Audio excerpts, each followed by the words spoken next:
Hello and welcome back to the Heroes of the Storm, full regional for North America, as we are about to get later on down the line into our second game of the day. Of course, we just witnessed GFE tearing apart TNC, doing very well for themselves. I'm joined here on the retirement couch of NA Supports, as of course we are joined by Dread. How are you doing, buddy? I'm doing good. I think that's a good way to summarize the couch now. Just filthy casuals, yep. Yeah, basically.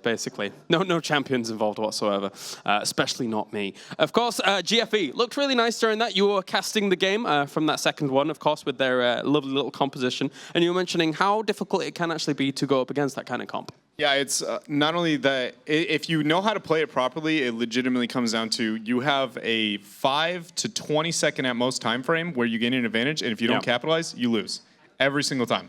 And it has to be done 5 to 6 times in a game for you to have a chance to win it, and so they did it really well. It was really well played. Is that the kind of comp that they can run even against the better teams here and just try and make it look, not as one-sided, but still have success with it? Yeah, the composition still has solid elements. It can really punish the double warrior composition that has difficulty rotating around the map and dealing with minions effectively. And we saw it used there to great effect, but I felt like it just came down to TNC didn't know what to do against it. We saw in that very first tribute fight, they stuck around for 2, 3 Leoric deaths. He came back up, and then all of a sudden, oh wait, we're down to 60% HP.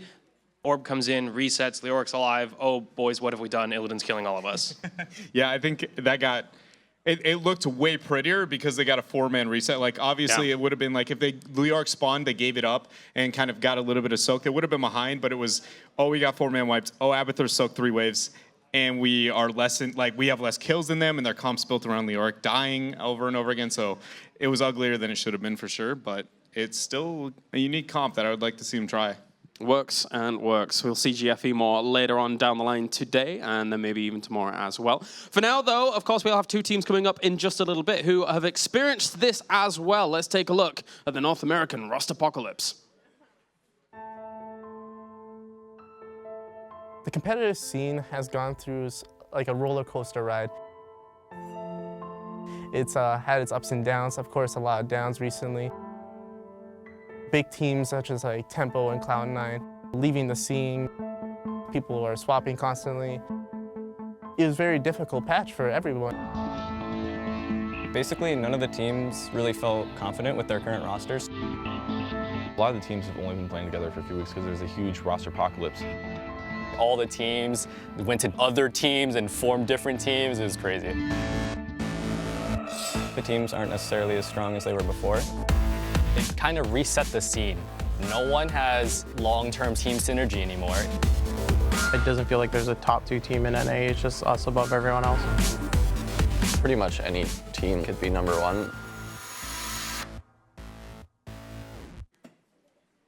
That's right, just $4 a month can save an NA team from the Rust Apocalypse.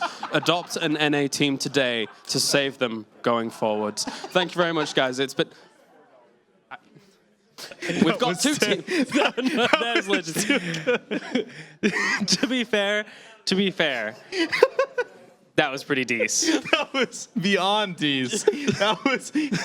But seriously, though, your contributions are really appreciated. All right, you're going to make me cry. We have Vox Nihili going up against Guldans game here. 2 teams that have changed their rosters as of late. Let's take a closer look at Vox Nihili, one of the teams that was able to qualify quite rapidly throughout the qualifiers, I think. And what do you make of this team, Dunk? Well, no.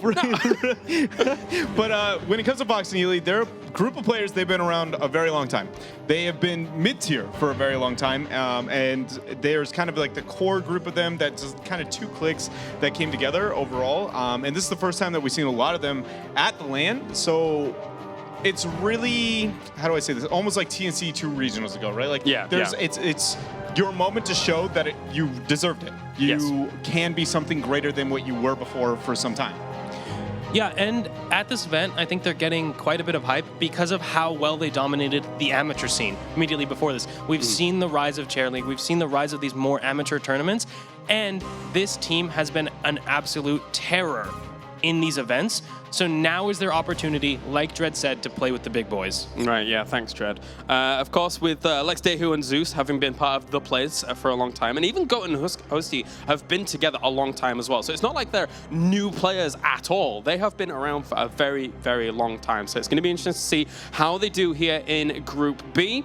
Of course, we have our second team coming into this series. Another team that's gone through some roster changes as well. A previously high score, now Guldans game, 3 of which used to be on Brainpower. And of course, McIntyre kind of leading the charge for this team.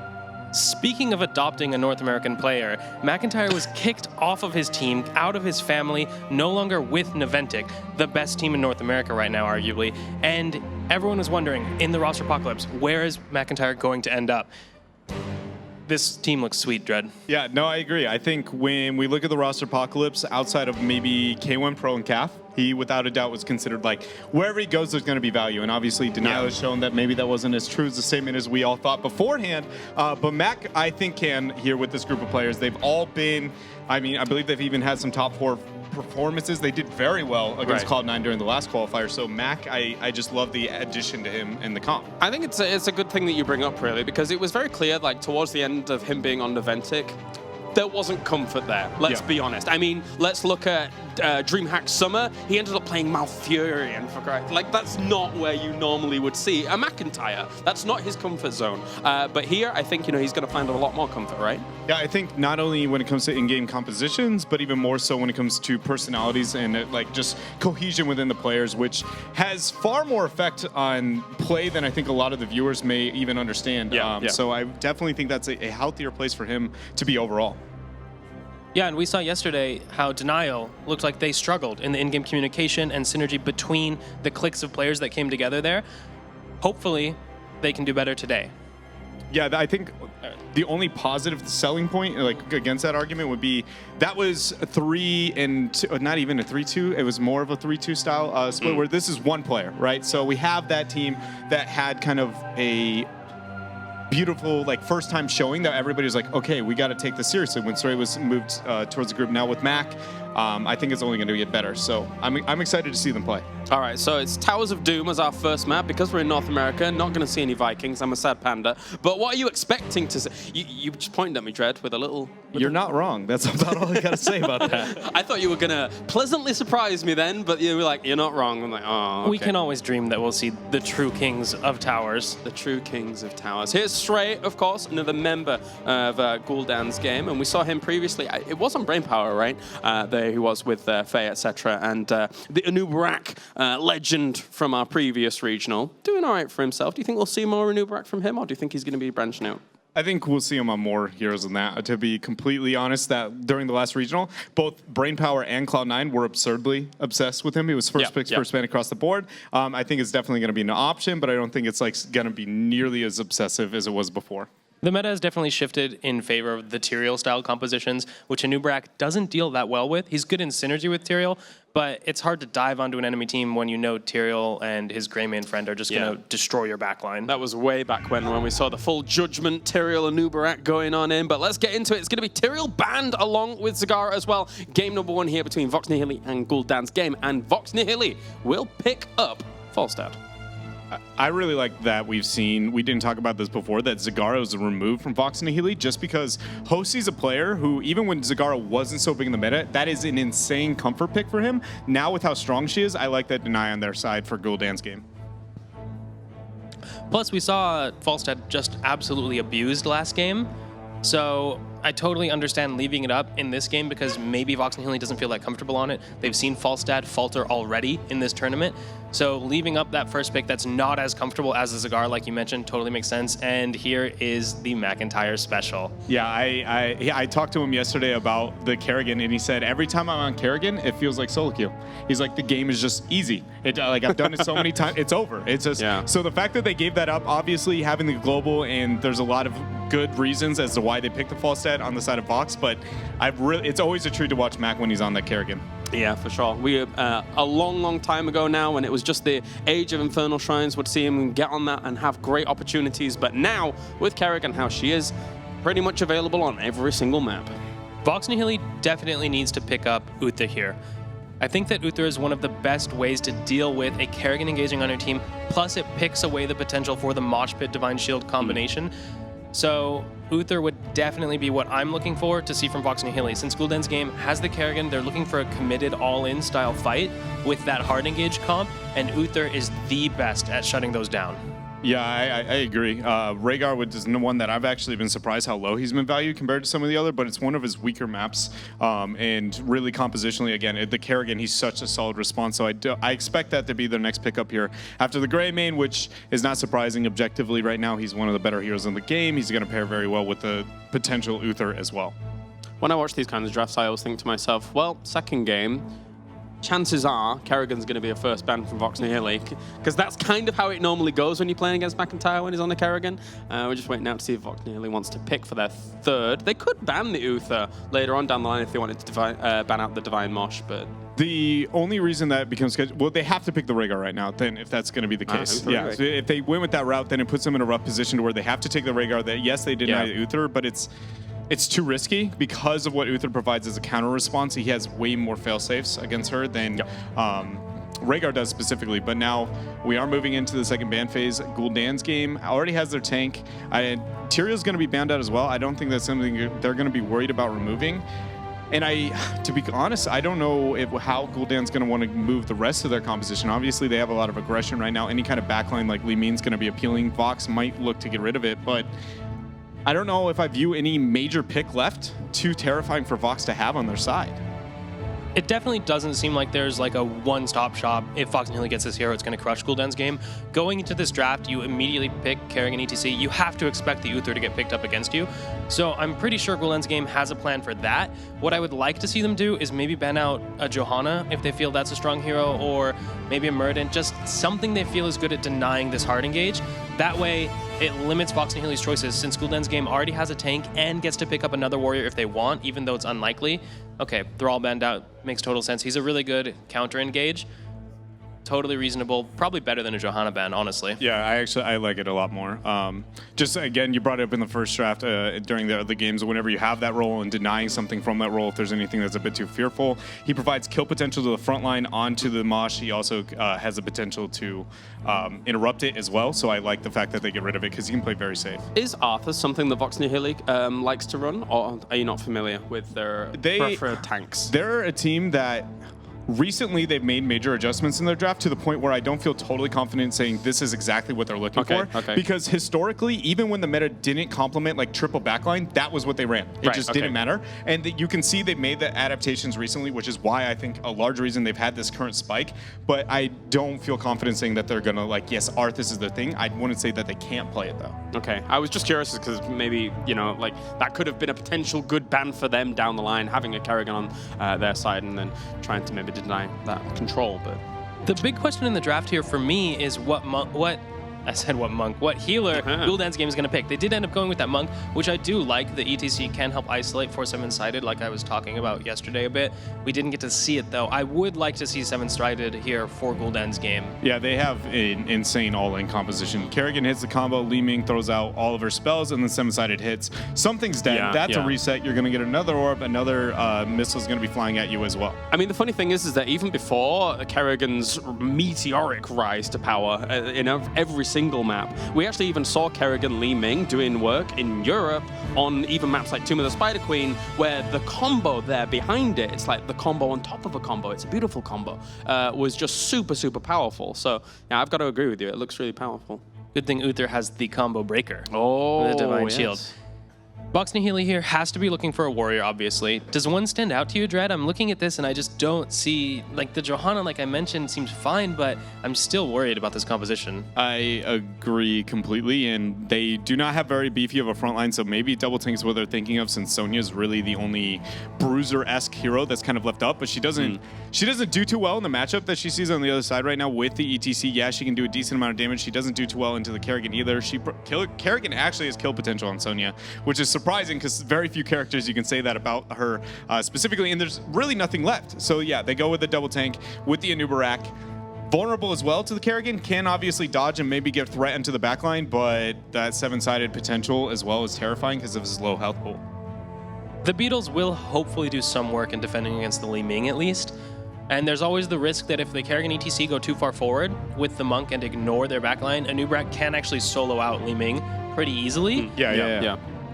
I just, this is scary. This is scary. Vox Nihili is going to have to approach all of these engagements with such a good positioning so they don't get comboed by either of the AoE stuns from Guldans' game. And to top that off, Towers of Doom is one of those maps where it can be difficult to get in position to interrupt the channels.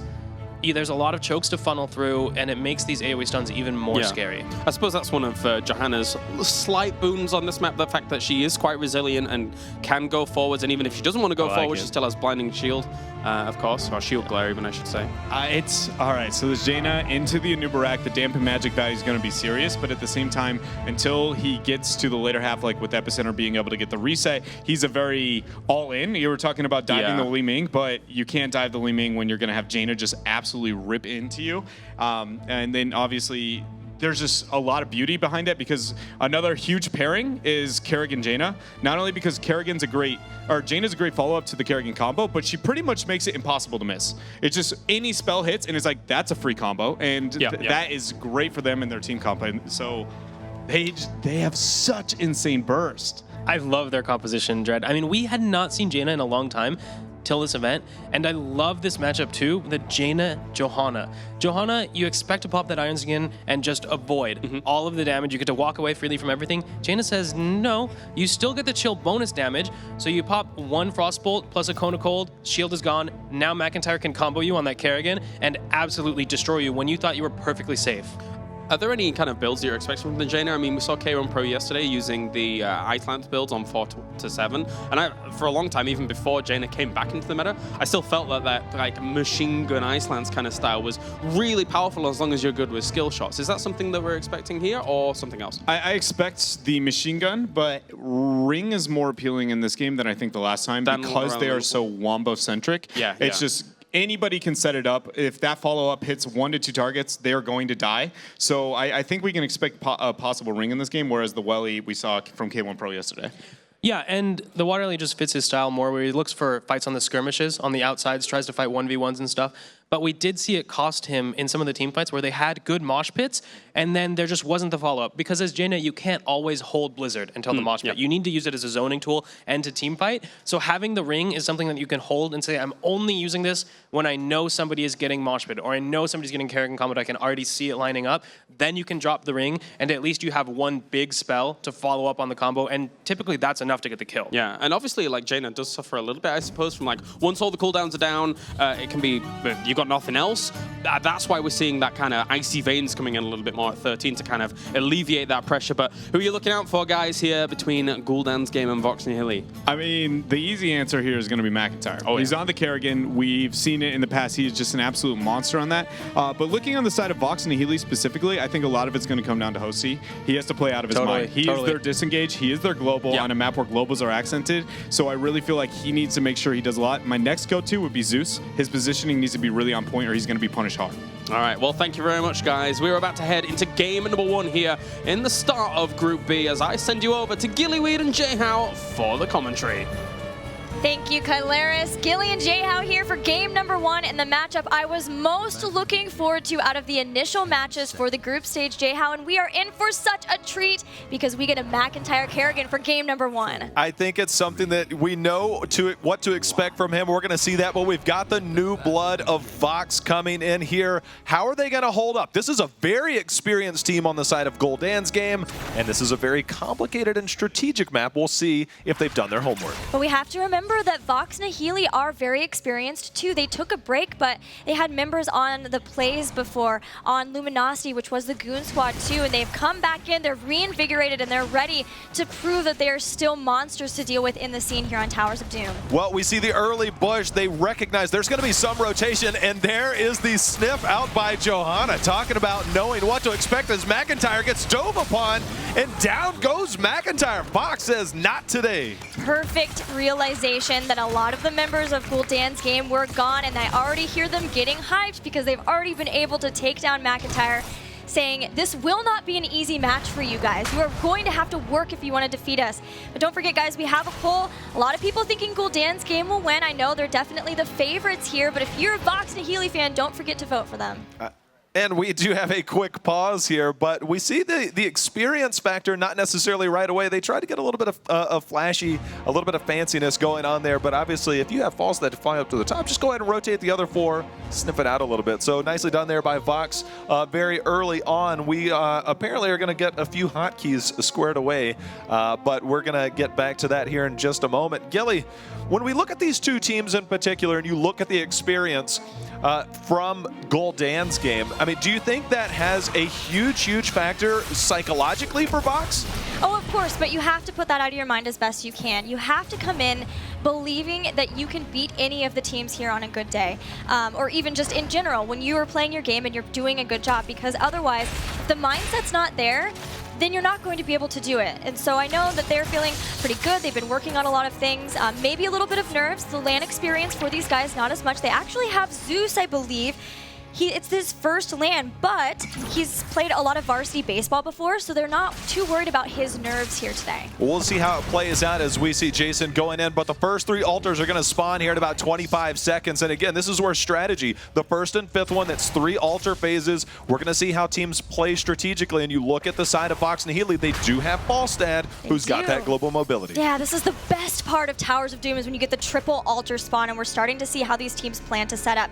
A couple of members of Vox down in the bottom, keeping an eye on Iacona here with Karazim, with some more members rotating down. So we might just see ETC, Leeming is picking one up, so is Hosty on Falstad on the other side, and so they want to make this battle here, trading out the top 2 and battling for the 3rd. Now this is an interesting thing. It's not something that we see all the time, but both teams with similar strategies. Iacona is going to bait out that auto attack, trying to bait out an ability, and Zeus says, I'm not biting just yet.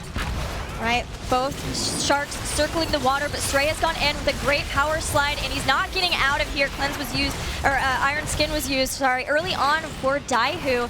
And that will be the first blood for Guldans' game here. There are a lot of fairly safe interrupts they can have. They have Hammerang, they have Holy Radiance too from Lex Uther. They want to try to stall this out.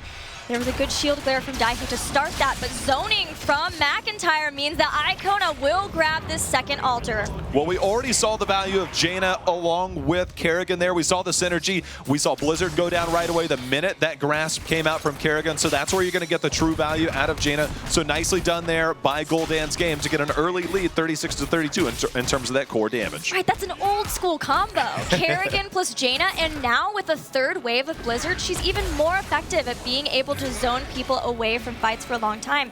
And I love the aggression from McIntyre there too, saying, you already have one person down. You're going to lose more if you come in here, because my combos, they're going to be on point, man. Well, so far so good as the power slide comes in from Stray, but that's 4 members from Vox pushing them back. They're trying to defend against the Pumpkin Sappers because they got some of their own, but they recognize they're going to drop back and just kind of let this trade out. Right. New Barak has been rotating between the lanes, but the 2 mages are making sure to keep split soak. If they can get a kill on Hosty here, the Guldans game would be in a fantastic position. They're already doing a great job with the split soak. Anubarak still trying to contend with the 2, and we probably will see Falstad flying up. Yeah, he's going to go up to the top now in time to catch that wave. He is, and they also have Jason in their sights. Of course, he is able to dodge that, but the burrow comes in, and that is going to be Leeming, who is able to teleport away and just barely survive there. Oh, I have been for a long time such a fan of Jason because his play is on point. Faye catching Hosty in that rotation too, and they did lose, I believe, that wave of minions while they were trying to get that kill. Didn't get it too, and then they get the kill. Some interesting selfies happening next to us from Kalaris. It was very distracting, but yeah, that's a really good place from Guldans' game, being able to catch all that out. Well, you know, Faye is a familiar name. She's been around the scene a long time and used to popularize Jaina before some of her rework. She's come back into the meta, and first game here at this next regional, it's like, hey, let's go ahead and bring this back a little bit old school, and showing it's still pretty good on that Jaina, even though it's been a few months. Well, let's remember too that Faye, when she played Jaina, liked a certain heroic called Ring of Frost, which the panel was already talking about how good the combos will be. Lex Uther in a really bad spot in the front. Johanna comes in trying to pull people off of her, and the fight will go on as Vox still trying to get another kill in this game, but disengages have been really good from Guldans' game every time Vox have been looking for that. Yeah, they haven't panicked just yet. Falstad has flown down. It's going to be a 5-on-5 here, and he's just kind of waiting in the top, waiting to flank in from the back, and you can see they want this altar. It's only a 1 altar. The power slide in, and Zeus just gets absolutely blown up, and now they've got Lex Uther in their sights. He's trying to stay alive. but that is a second member down for Vox, and they are looking for one more maybe. That's going to be Johanna. Not going to happen. We always have to remember that not only is there a Jaina on Gul'dan's game, but a Li Ming too. They start getting those kills, and the resets are going to become a serious problem for Vox. But again, that's a Nubarak falling as well in the fight. Even though he has Dampen Magic, these double mages together are going to be very difficult for him. Probably going to pick up, I believe that is chitinous plating at level 7. That will also try to help make sure that he has hardened carapace more often as he takes ability damage. But if they're able to burst him through, it doesn't matter how many shielding he can get. Well, it was something that Dunk talked about before the game, whether it's going to be that Iron Skin or whether it's going to be that Dampen Magic. That's a lot coming at you between Jaina and Li Ming, and you can see they're trying to put the pressure on Stray, taking quite a bit of shots there, but they're going to turn on to False. That Hosty just able to barrel roll past that grasp. Heroic abilities are here. Ring of Frost, the first to be picked up. Maelstrom, and it's not going to be Wave of Force Disintegrate here, so pure damage from Li Ming coming in. Divine Palm also from Iacona. Pretty early pickup, not something we always see from him. Oh, nice cleanse and then a nice dodge there by Hosty. So they're trying to stay alive. They're trying to be very, very careful. As you said, the Heroics were just picked up by Gul'dan's game. They don't want to get caught, and the next altar phase will be coming soon. Don't want to give up those picks right now. They need to try and get 10. Right, Gul'dan's game was really looking to be aggressive here, steal whatever they can, and they're pushing with those pumpkin sappers from bottom while they know that Vox has to be cautious with their positioning and with their decision making. A lot of members of Vox Nihili trying to see if someone's going to rotate up here, protecting Greymane too while he grabs pumpkin sappers. They're still just trying to get those heroic abilities. They're almost there, but they might lose Daihu here. Here comes the pull. The Blizzard follow-up once again, so on point, and Johanna will drop just as Vox gets 10 and altars start to spawn. Something tells me these guys have played together before.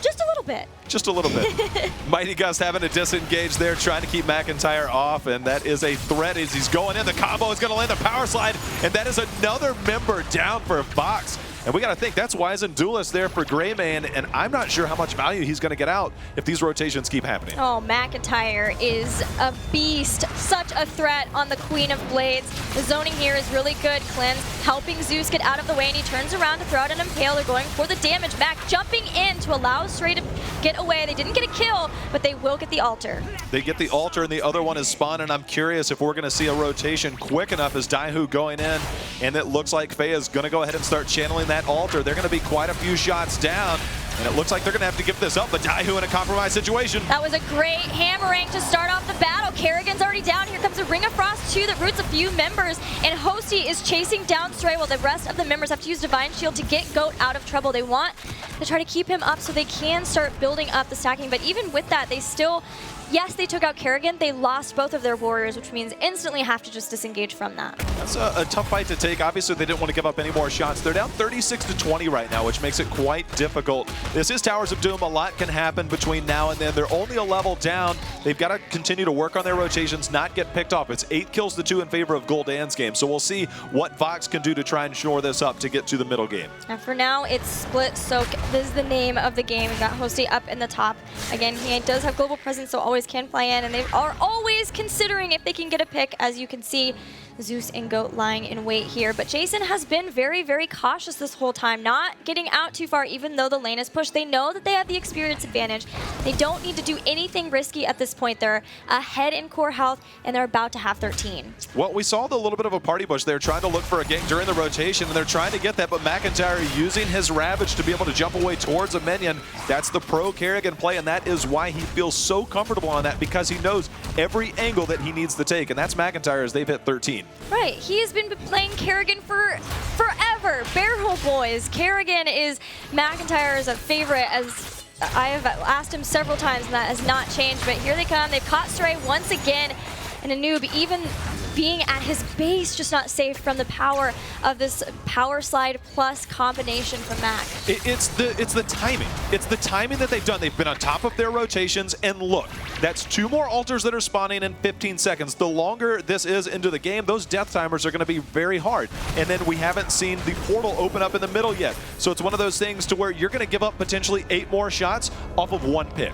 And several times Gul'dan's game, like you were mentioning, are able to take somebody out right around that altar phase. Before, in the early game, they were able to get back in, but it still allowed Gul'dan's game to have the better setup and positioning. As we are seeing here, Divine Shield being used pretty early in this fight. Lex Uther taken out. Goat's not getting out of here. McIntyre does go down, but they've still taken out way more for that 1 Mac loss. Well, we've got quite a bit of burst damage potential because Icy Veins was picked up by Jaina. So you can see Faye trying to make some plays as they get 2 kills there. I think they'll take that trade any day as now they're invading this camp. They're going to get another round of Pumpkin Sappers. And before long, they're going to get the first bell tower down. They're continuing to put the pressure on and they're instantly rotating over. This is just forcing Vox further against the wall. Their backs are there. Yeah, once they pick up these Pumpkin Sappers too, if the other ones aren't dealt with, then they have a very strong push in this bottom lane where the towers are already open and there's a bell tower present. This could be maybe the first bell tower of the game, depending on how much they want to commit to that. We're waiting for the second camp.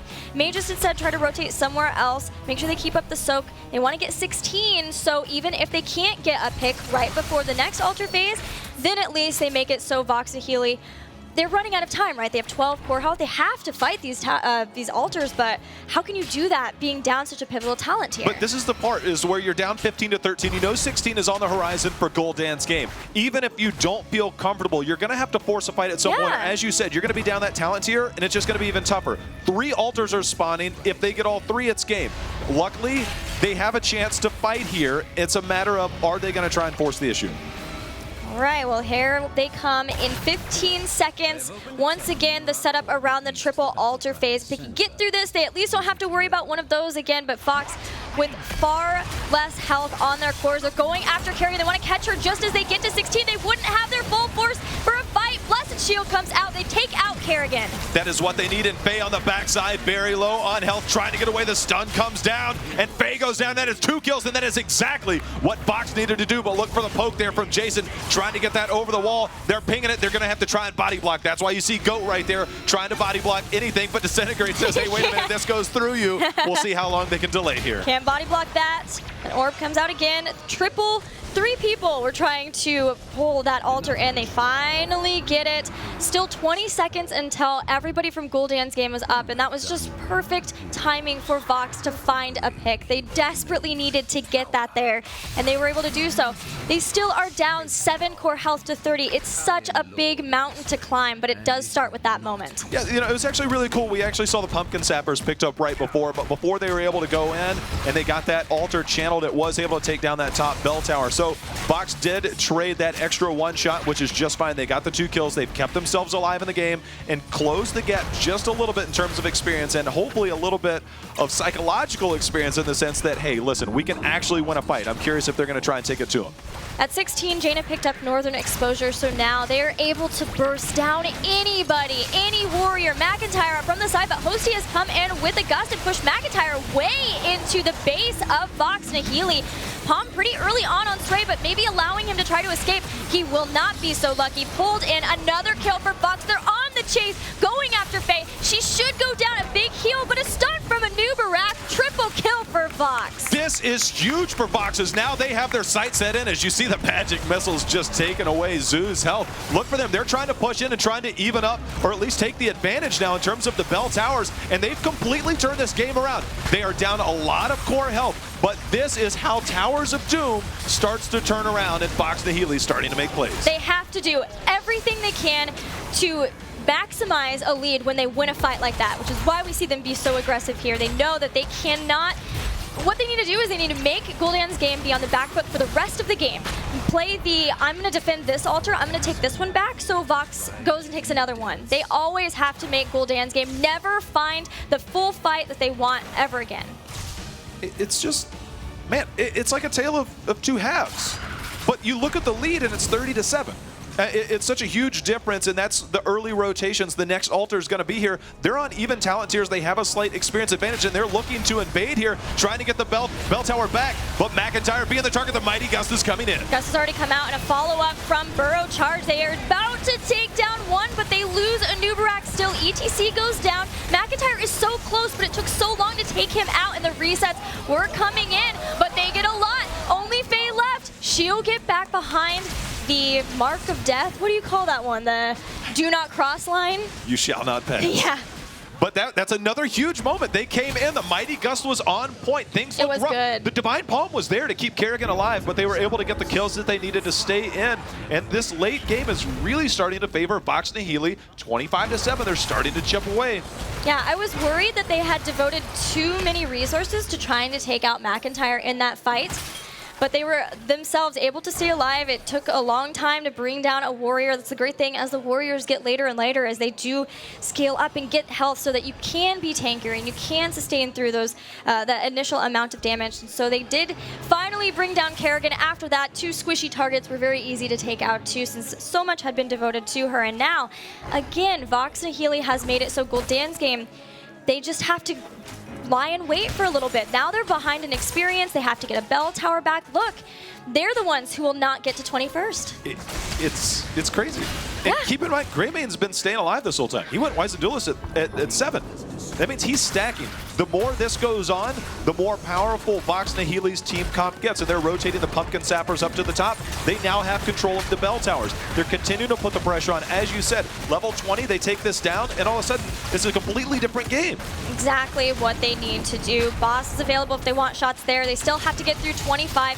Guldans game being a bit sneaky, stealing away Pumpkin Sappers here in the bottom, as that will maybe slow Vox Nihili, this momentum that they've gained down, because they'll have to deal with it. The bell tower fairly low there in the bottom, and you do see rotation coming in to deal with it, especially since it is 2 camps worth of pumpkins. One of the cool things that we're seeing coming out from Greymane is his level 16 talent. He went Relentless Predator, not something that we see all the time. A lot of people favoring the attack speed, but they want to make sure he stays alive. And you look at the combination between ETC, between Kerrigan, the slows and everything that goes on there. I think this is him trying to stay alive to take advantage of that level 7 talent. Even Righteous Defense from Uther, something we see occasionally paired against, of course, Benediction at 16.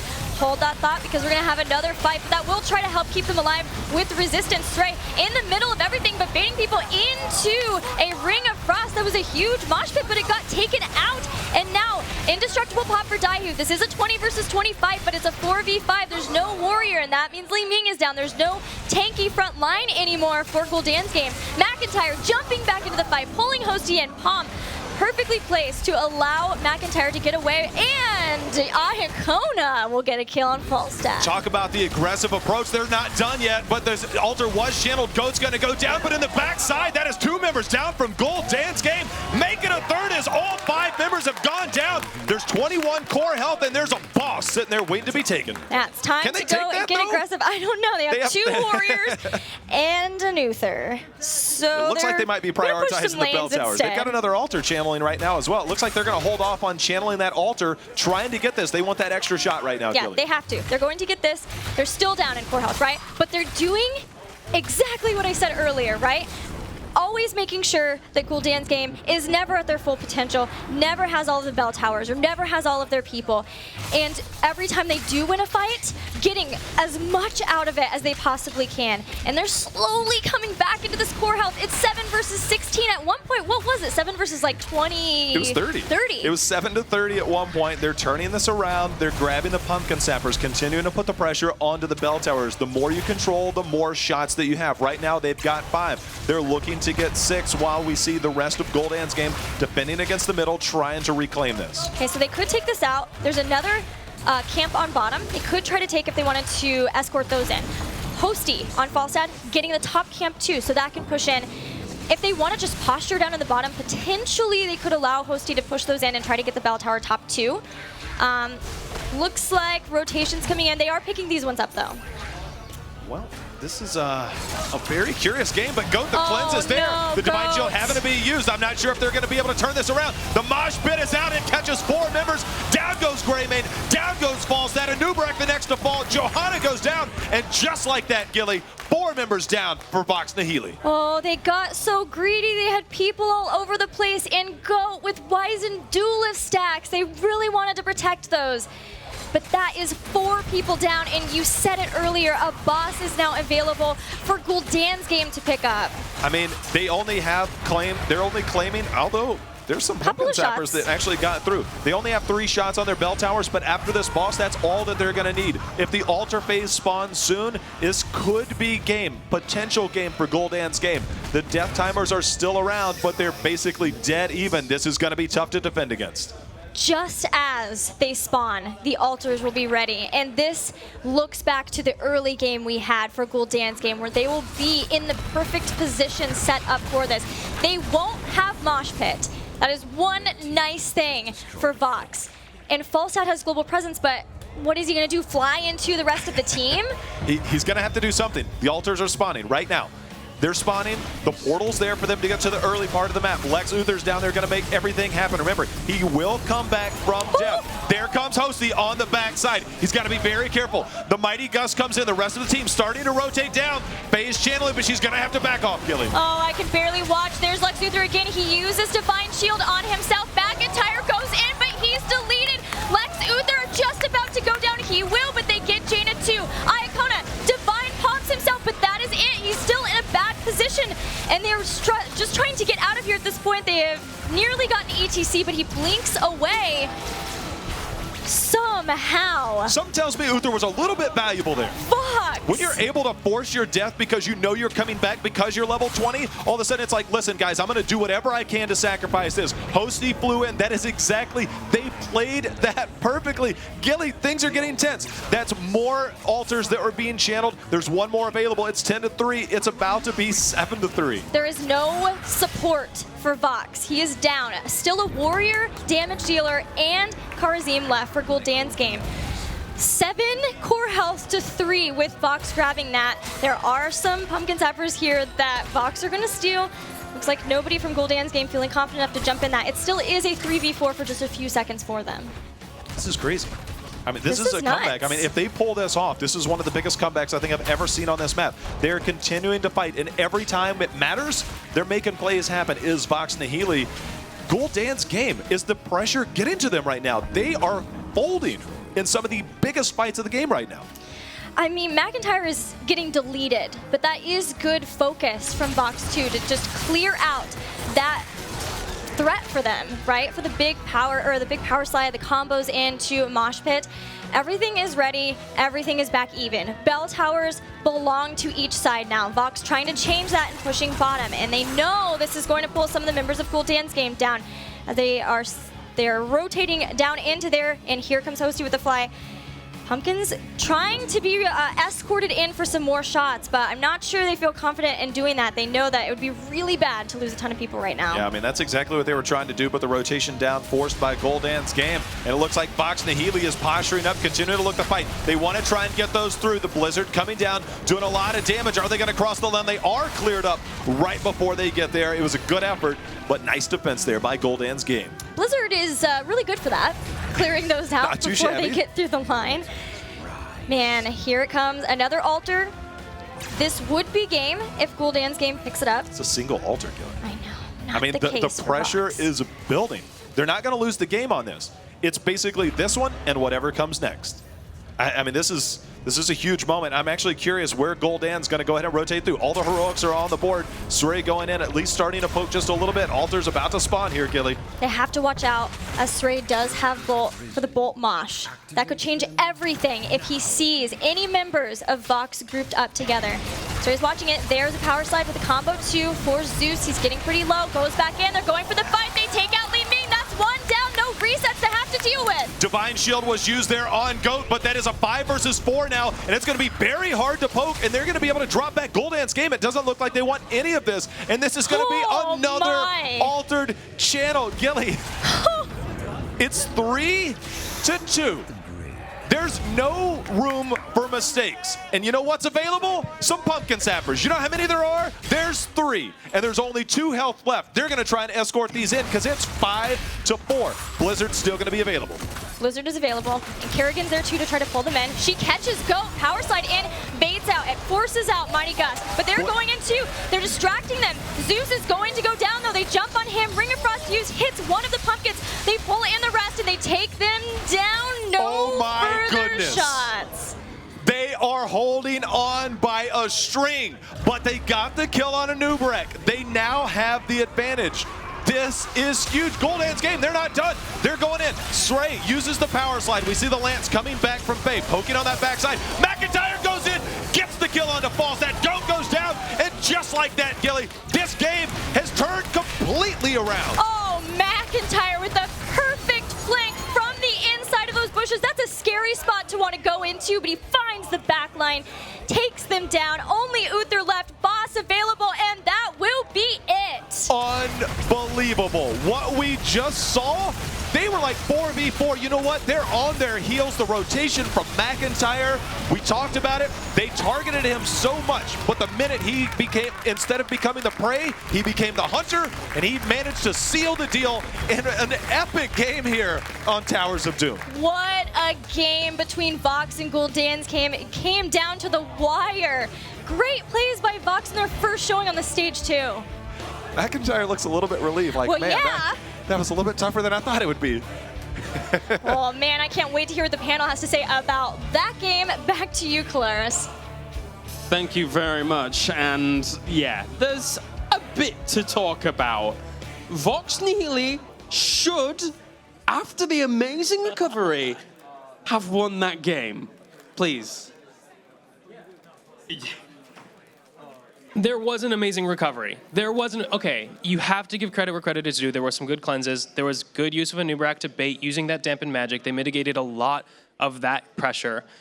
But Vox Nihili, on that bottom push, they absolutely had the game won, and a lack of discipline. They just got over-eager, too thirsty for the win. A Nubrak dived into that damage from the main building on Towers of Doom, dies for free, basically. And not only that, Falstad has the game-winning gust available and just uses it too early, allowing Guldans' game to get back in position to catch those pumpkins. Yeah, to drop the ring, be able to clear them. If he had waited until the pumpkins get in position, they're going to be able to get onto it, you gust, and then you do that exact same dive, it's GG. There is no way to be able to stop that, and that just as that lack of patience is what cost him the game. But yeah, like you can't take away from like that comeback was insane. There was another one I think that probably might come up at some point where it came to the rotations with the decision making that Vox Nihili gets a sapling on the bottom half while they already obtained the fort. We see that Guldans' game goes to the upper half, gets a sapling, can take a free fort, force the game-winning engagement at the keep, but instead back out and make a poor rotation in the bottom half of the map and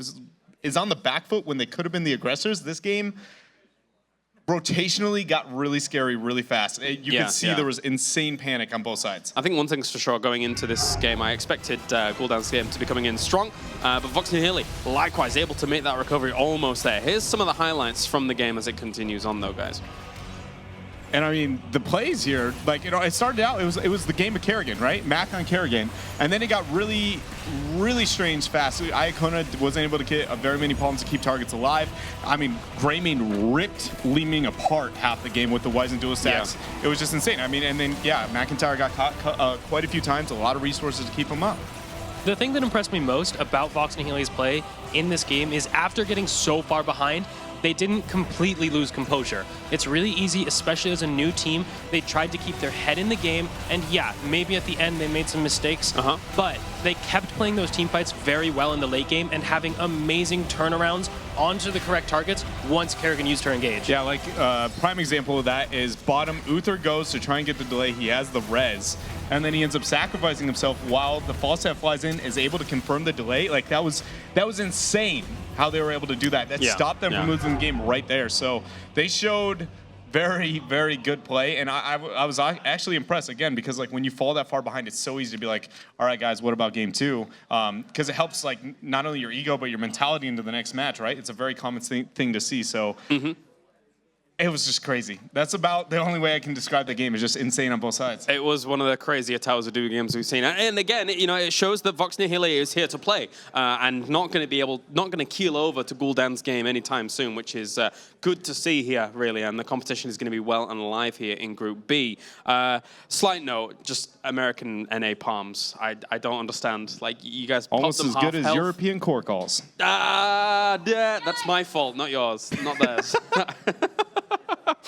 All right, so our next map is going to be Cursed Hollow. That was good. Of course, and I'm interested to see, I think this series now can go to all 3 games. If Vox Nihili kind of keeps that composure, of course, all things aside, at the very end of the games, things get stressful. It's hard to make those split-second decisions, but they look good. They definitely looked good. You're totally right about going to 3 games, especially considering McIntyre's known for his Kerrigan. That ETC Kerrigan composition should have been what Guldans' game is absolutely comfortable with. They should have dominated that game, and they were doing well in the early game, but the fact that Vox Nihili went toe-to-toe with them, given the compositions, the pure comfort picks for Guldans' game, that's a lot to say in favor of Vox Nihili in the rest of this match. It felt like they got on in Towers of Doom. It felt like they got on Li Ming a lot. Somehow, someway, Vox Nihili was always able to find Li Ming. Yeah, it was really good patience. A lot of the time, it was waiting for him because you know he's going to be over the wall for the setup, right? Yep. What they would use is essentially she would throw out her spells, and then Anubrak Greymane would just go in. And with one CC hitting, that's all it takes, and she loses her entire health pool. She ended up blowing up. Palm's not going to be able to hit in that situation. Kerrigan's not the best Palm target in the world because you want consistent damage when they're brought back to life. That's why Rhaegar and like Uther are better in that type of situation.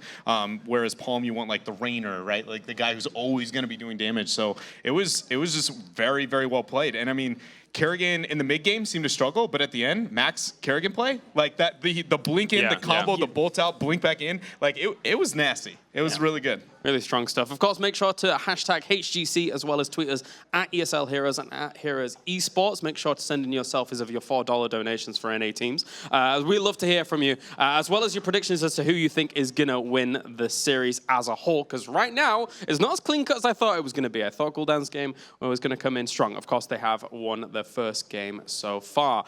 So we're going to be getting into the draft in just a little moment for Cursed Hollow. We've already seen Tyrael bans arrive. We've already seen Zagara bans even making their way in here. And, you know, a map like Cursed Hollow, very, very clear that we could see something like that again, but Sylvanas disappearing. I really like the fact, again, I can't harp on this enough, taking away Zagara specifically from Hosty is huge. It's not it's kind of one of her better maps depending on the laning matchup that you have. But I just like the fact that we see Guldans removing that from them in their arsenal. And the Sylv ban is a bit interesting. Totally. Is it a ban that is kind of like, we know we're first pick, we don't really care too much? Like, if they let Kerrigan through as well, maybe we'll end up getting, like, Kerrigan and Zagara or something like that. What do you think? Well, this is one of Kerrigan's weaker maps, so I understand not involving it in the really beginning of the pick ban phase, but banning out that Sylvanas instead of something like the Greymane or the Tyrael. We see Vox Nihili responding with the Greymane Tyrael. We've seen this time and time again. This tournament, this is pretty much the go-to if you're second pick and it's up. Take it. It feels maybe a bit with like the thought process there was going to be that Sylvanas essentially, you know, Zagara is going to be effective in her lane, so as long as you can stop the 1-1-3 with Sylvanas, which is actually terrifying on this map because of how large it is and the rotations, that is a winning trade for them, and they think they can snowball their lead over her just dominating a lane, right? Especially if it has Giants going as well. Well, this is the top 3 picks that we saw from GFE in their first game of the day. Zagara, ETC, and Uther. And we already saw it have massive power on their side. I think it was actually going up against Greymane Tyrael as well. So in terms of picks, exactly the same as our first game of the day. It was a similar composition going up against it. But I really love this transition. On this big map, the 1-4 power here that I'm going to expect to see come out of the rest of Guldans' game draft is excellent. So you start with the Zagara. So Vox Nihili picks the teamfight composition, right? They're committed to Greymane Tyrael. This really wants to be a Deathball style 5-man push composition. Guldans' game's response with the ETC Uther turns them into a fantastic 4-man composition if they line up some more stuns and some burst damage to follow up. And that way Zagara gets to do her own thing on the other side of the map. Are we likely to see an Abathur ban coming in here, you think? It's an option. The bold ban on the side of Vox Nihili with the Li Ming showing that they have no interest in playing it, I think already shows that they have something up their sleeve.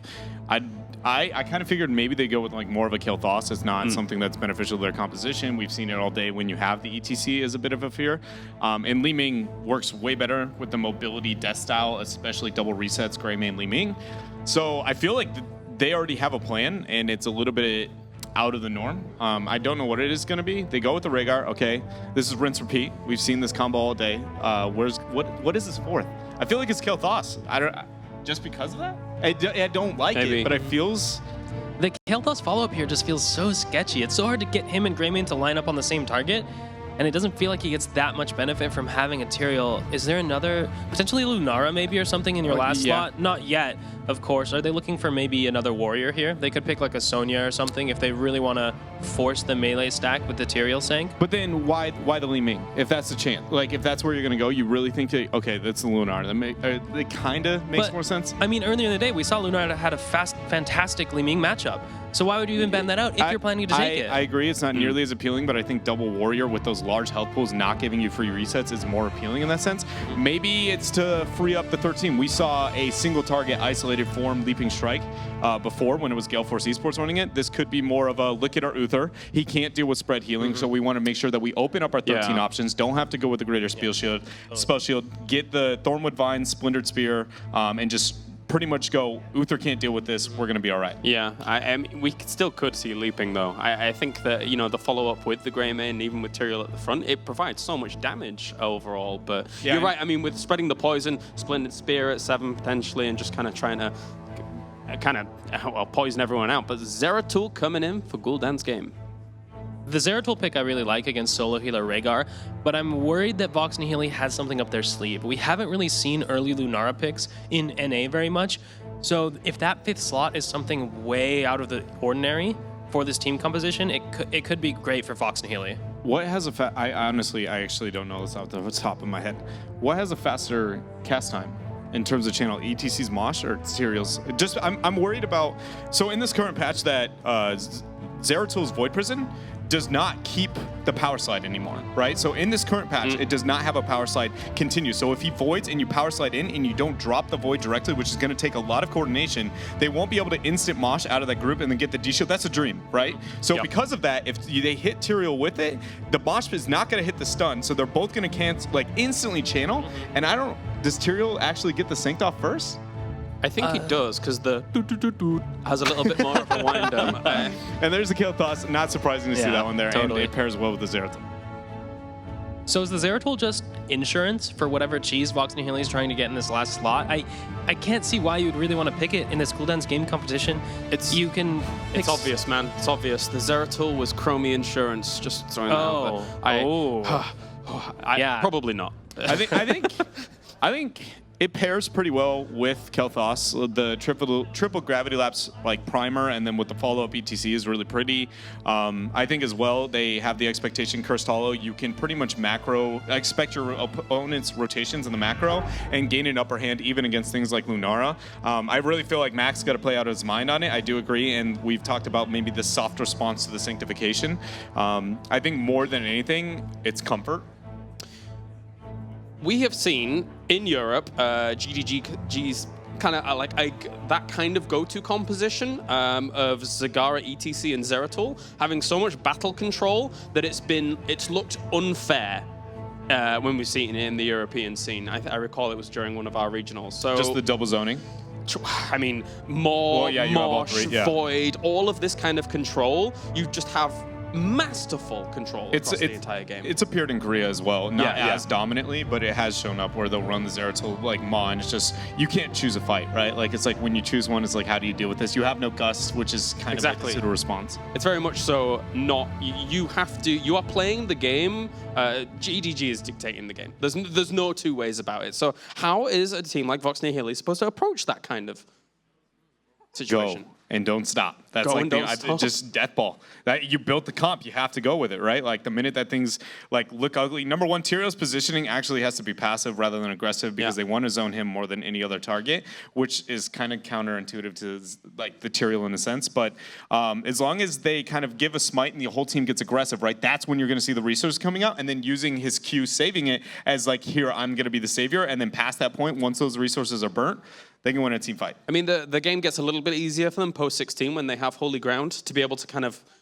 zone a little bit and make it harder for their opponents to traverse and try and get the right positions, right? True, the Holy Ground has a lot of utility, especially on this map. We've seen it used to great effect, but the later the game goes, the more risky it is to play into that Mosh Pit combo where you can just lose the game on a 4-man wipe because one of those heroics has to hit. All right, who is going to have to make it work for Vox Nihili here, Dread? Who's going to be a pick? I'm going with Zeus and Hosty again. They both are playing the characters that have to play out of their minds. I think Lunara specifically, when it comes to the Void, surviving with the Maw as well, she has to be able to deal with the 1v1s. All right, well, thank you very much, boys, as we now head over for game number 2 here at the Fall Regional, as Gillyweed and Jay Howe will take it away for Cursed Hollow. Jay Howe, we're ready for game number 2. Do you have a favorite composition going in?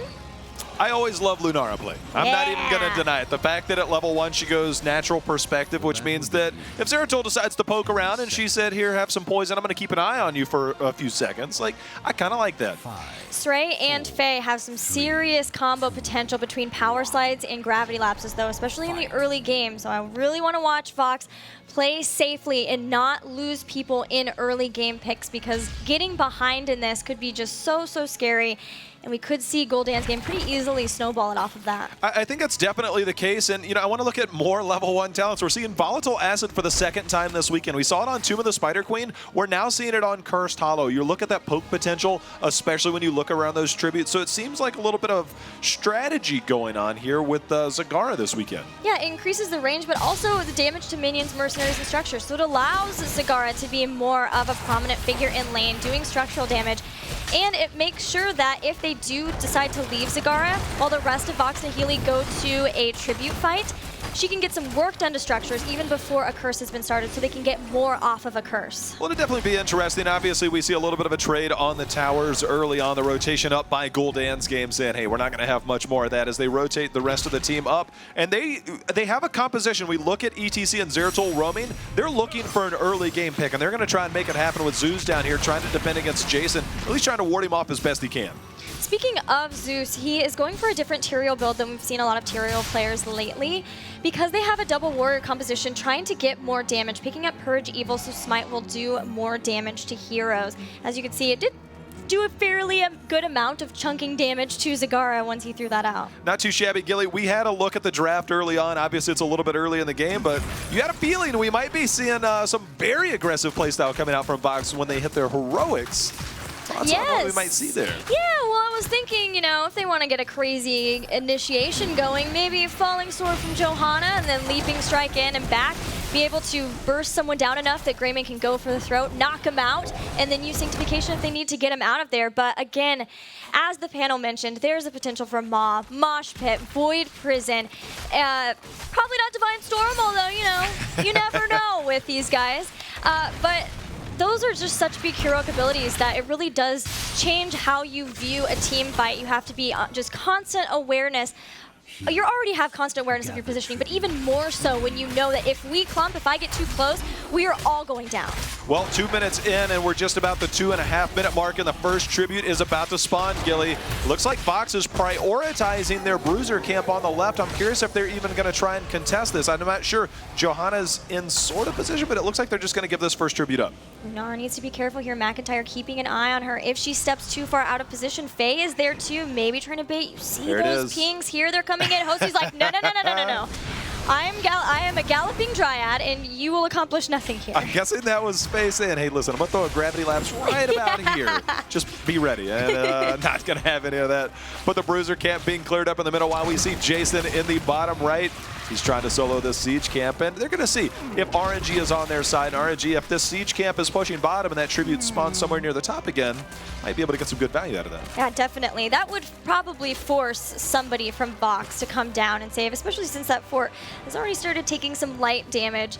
And we will have that tribute starting up pretty soon, but Jason continuing to make sure that creep is spread out as both teams heading toward their level 7 talents. Got to keep vision down if you're on Zagara. You don't want to get rotated on, and you look at the potential kill potential from somebody like Greymane. It's very dangerous, but we see Hosty here holding onto that siege camp. They're waiting. This is a little bit of RNG on their side. That's going to be pushing the top, while the tribute is going to be contested down at the bottom right. If this fight rages on, Gilly, that could get some serious value. It definitely can, but the bottom Giants are still doing their job too. It's allowed Guldans game to get in a better setup position. They're watching for people to try to funnel in through this choke point, even using roaches to zone them away long enough that Icona just picks up another free tribute, and already Guldans game finds themselves on curse point. We'll talk about Banelings. Banelane Massacre picked up at level 7. Zagara is just like, hey, listen, we're going to focus on doing what I do. We're going to control the lanes. I'm going to come in here. I'm going to help clear this camp. I'm going to take care of business. I mean, Zagara is in such a good spot right now. Her talent pool, you can do things like this. Yeah, and if somebody leaves her alone for just a little bit and she's at a fort, expect like 20 Banelings, just like Q. We're going to throw them all out there and start bursting down those structures. But level 7 is here. Wise and Duelist pick up, as well as Splintered Spear. And of course, we've seen this talent a lot from Lunara players when they're up against a solo support Uther. Because he is so cooldown dependent, those cooldowns are pretty long, you can get a lot out of her area damage, especially now that it's been buffed and it hits 4 people. Well, Gilly, the most exciting game I think ever, 5 minutes in, 0 kills to 0. Oh, yes. I think it's waiting for something to break. We look at the fact that there's 2 tributes picked up by Guldans game. If they opt to go ahead and try and put the pressure in, Vox is going to have to force themselves to defend. As you can see, they're already starting to put some pressure onto Sray as he's forced to power slide out.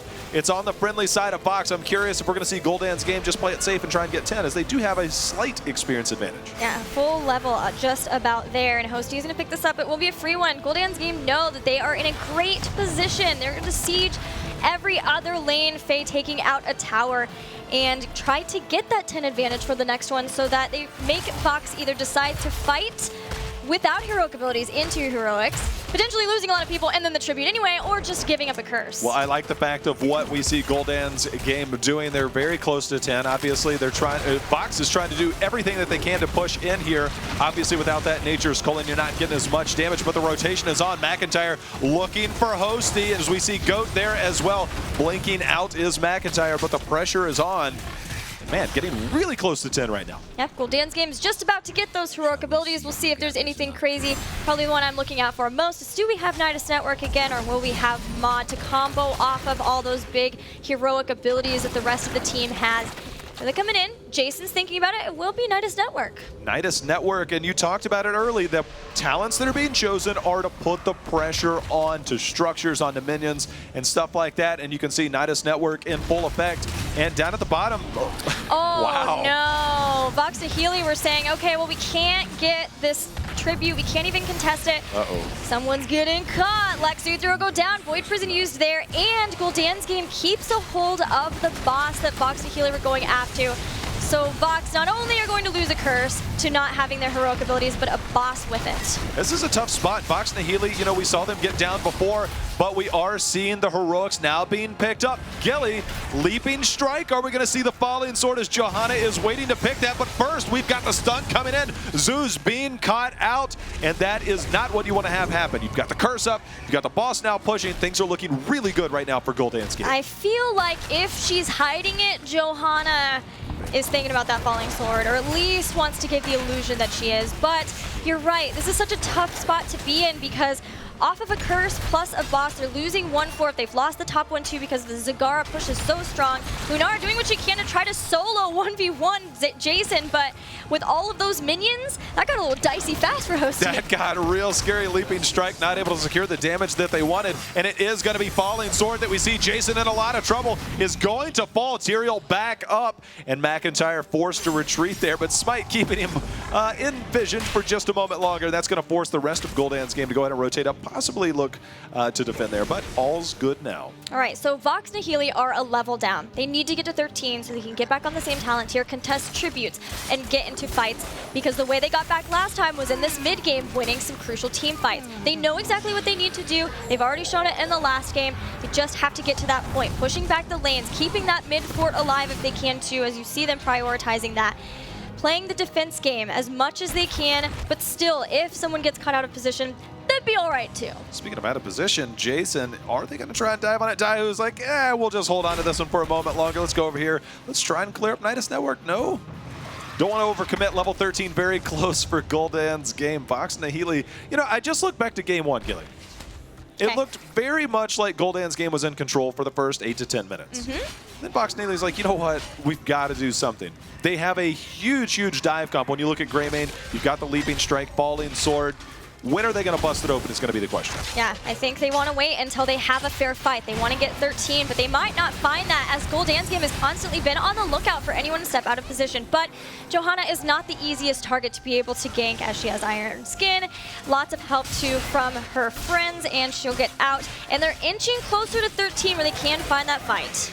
Well, we do see Spell Shield picked up by Zagar. That's going to help deal with any potential dive, which only leaves Kael'thas vulnerable back there. So we'll see what type of protection Guldans game is going to be able to lend themselves, especially when we talk about the isolation heroics. But they're going to go ahead and start on the boss here in the top right, Gilly. Actually, they're just going to back off. Just thinking about it, checking it out. They know their opponents are almost 13. They're all up. Everything's ready. Every heroic is online. And I love how this game has been. A lot of respect, a lot of very consciousness about from either team about positioning too. But McIntyre finds Hosty. He has to use a leaping strike, ancestral healing too. And that is a really nice win for Guldans' game, that they get the ancestral healing out without using any of their own heroics. Again, just as Vox get 13, just as they would like to be able to get in that fair fight around this tribute, now they have to do it without Ancestral. Well, they're going to try and turn this around. They're using the bush on their own. The Gravity Labs catches one, but that is Tiro. He's going to be just fine. The next tribute is up. They're on even talent tiers. Outside of Ancestral, they have a huge dive potential. Is this the moment where Vox Nihili, even talent tiers, tries and forces the fight as the flame strikes coming out from Kel'Thas and the posturing starting to come in from Guldans' game? Zeus has been hit. See the Hydralisk chasing after him. He's taking some damage. Great gravity lapse from Faye. Using Divine Shield. Let her come out. Here comes Falling Sword. Daihu's found Faye. Trying to take out Kel'Thas, and they get Uther and Kel'Thas. Greymane will go down though. Jason in a tough spot between Hosty and Lex Uther. Tyrael has been hit, but a 3 for 2 for Vox. That was a huge moment as we saw Falling Sword able to sniff out Faye on the backside by Kel'Thas. And just like last game, the minute they start to get to this mid-tier, the minute they start to get regrouped and get their wits about them, all of a sudden they start putting the pressure on as we see McIntyre coming in. Remember, he's going to be having a Wormhole available to him, so he'll be able to get in and get out, and this is going to allow him to be quite a bit more aggressive as well. Also, with not using Void Prison in the last fight, still does have that, but still they weren't quite having the fight end out in their favor. And like you said, it's the same exact thing that happened in the last game. Vox gets to the midpoint, exactly where they need to fight, and executes it beautifully. And they do lose 2, but they get 3. They finally get a tribute 2, and now they're on curse points. A great point for them to try to start bringing this game back in their favor.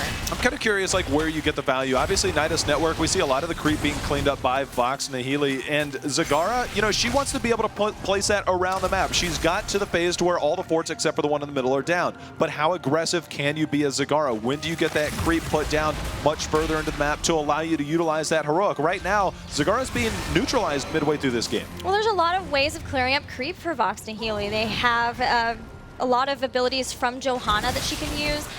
Smite is a pretty easy one too. You have Lightning Shield that Rhaegar can throw on, so a lot of different ways. And even Johanna picking up Burning Rage too is a great point out. Thank you very much for that. So they're limiting that, and of course, you want to be fighting on the creep with Zagara picking up Nidus Networks, because it does give you a lot of bonuses like battle momentum, so you can throw out all of your minions as fast as possible and overwhelm your opponents. Well, this is on the friendly side of Vox Nihili. The Flame Strike coming in, warding Lex Uther off of it. But are they going to be able to get any bit of focus? We're going to see Iacona get that wave in. He does have that increased range on it. But do they have more abilities available to them as Flame Strike once again? And eventually this is going to come in. But Lunara on the backside with Zagara.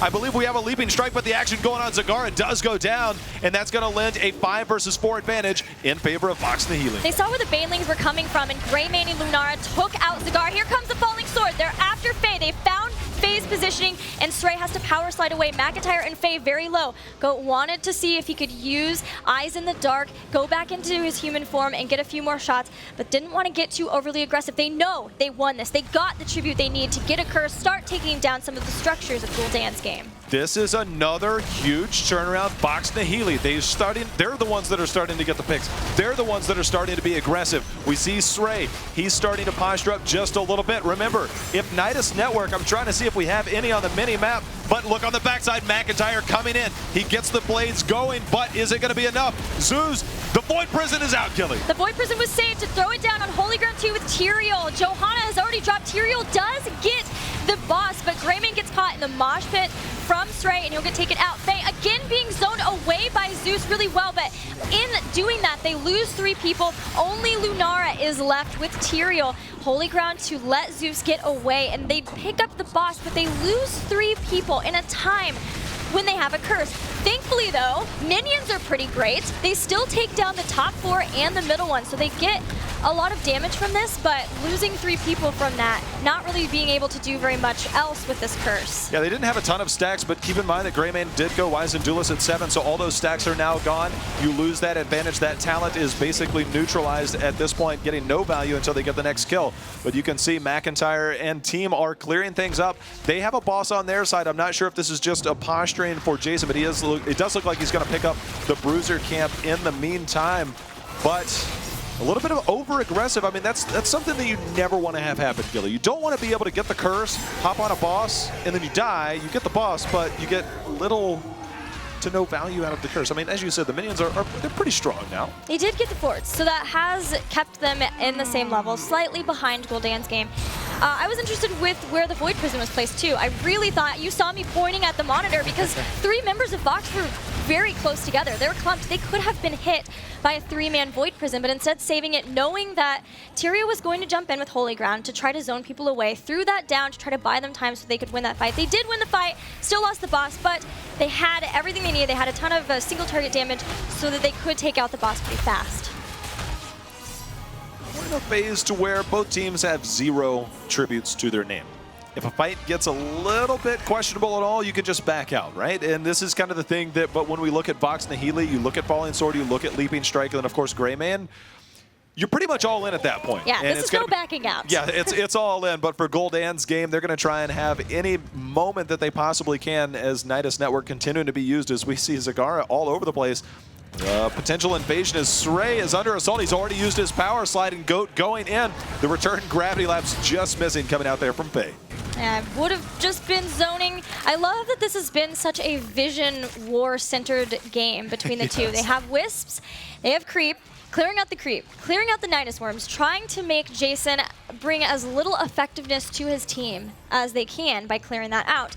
And making it so they know that with Nidus Worm, he wants to be fighting on the Creep to get all of those bonuses, and trying to limit that where they can to, and not let his split push really do too much with the Nidus Worm too. So I love that they've been doing this, using the Wisp too to try to figure out where those Niduses are. Vox is pretty dependent. The fact that they were trying to zone out that entire boss area and stuck around, Zagara was able to use Nidus Network, get to and fro, and look at that, just like that, a level lead, just over a level, and really close right now to 20 as Gul'dan's game.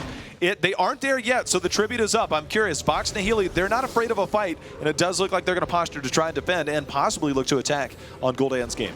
Yeah, if they can get a pick right before Gul'dan's game gets to 20, that would be ideal, or right as they're doing it, so they have to back off here. But if they don't get it, and if Gul'dan's game gets 20, I wonder if they'll just say, this isn't good, let's get out of here. Lunara is soaking in mid, trying for as close to the same talent here as they can, but she's starting to start coming up too. They dodge the gravity lapse.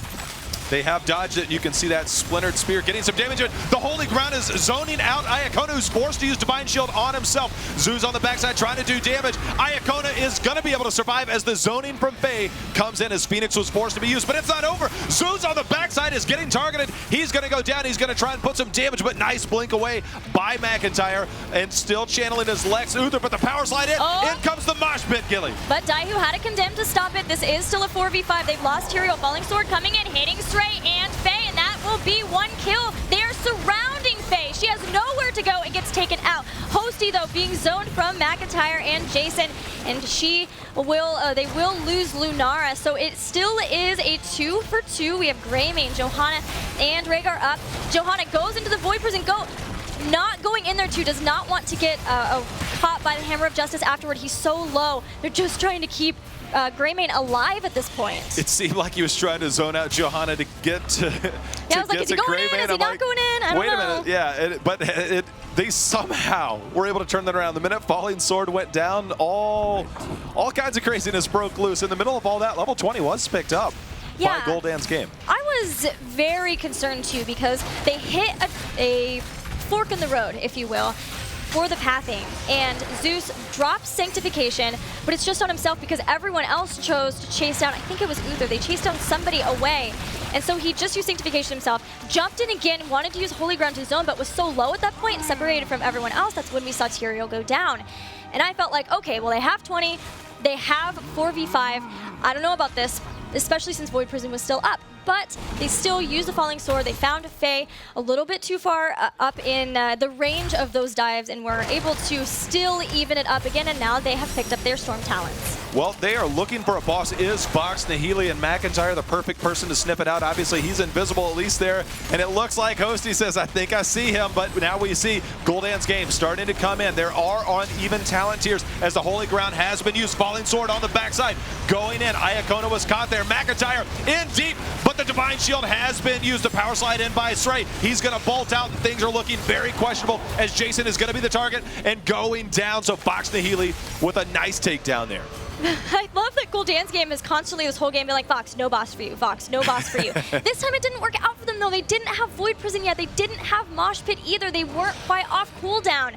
And those are really big tools that they need for that. So a talent or tribute grabbed by Vox. Now they're going to be able to finally get a boss. They are, and they're sending Tyrael to the top to try and sniff out. Same as Johanna, they recognize they have two great zoning warriors, and we are looking at a 20-minute boss that's going to be pushing, and that's very tough to deal with. The later in the game, the stronger it gets, and so there's a potential win condition slightly if they're able to get a pick, but look for them to possibly rotate up. We see Lunara clearing out in the bottom. I'm curious whether they're going to try and be aggressive and go for a double boss take here, or whether they're just going to take that and rotate over. And Johanna's got her eyes on it. She knows there's a couple of members clearing out Giants up top. So the rotation could come in, but there's still a boss in the bottom. And as you said, it's a 20-minute one. It will do good damage to structures if they leave it alone.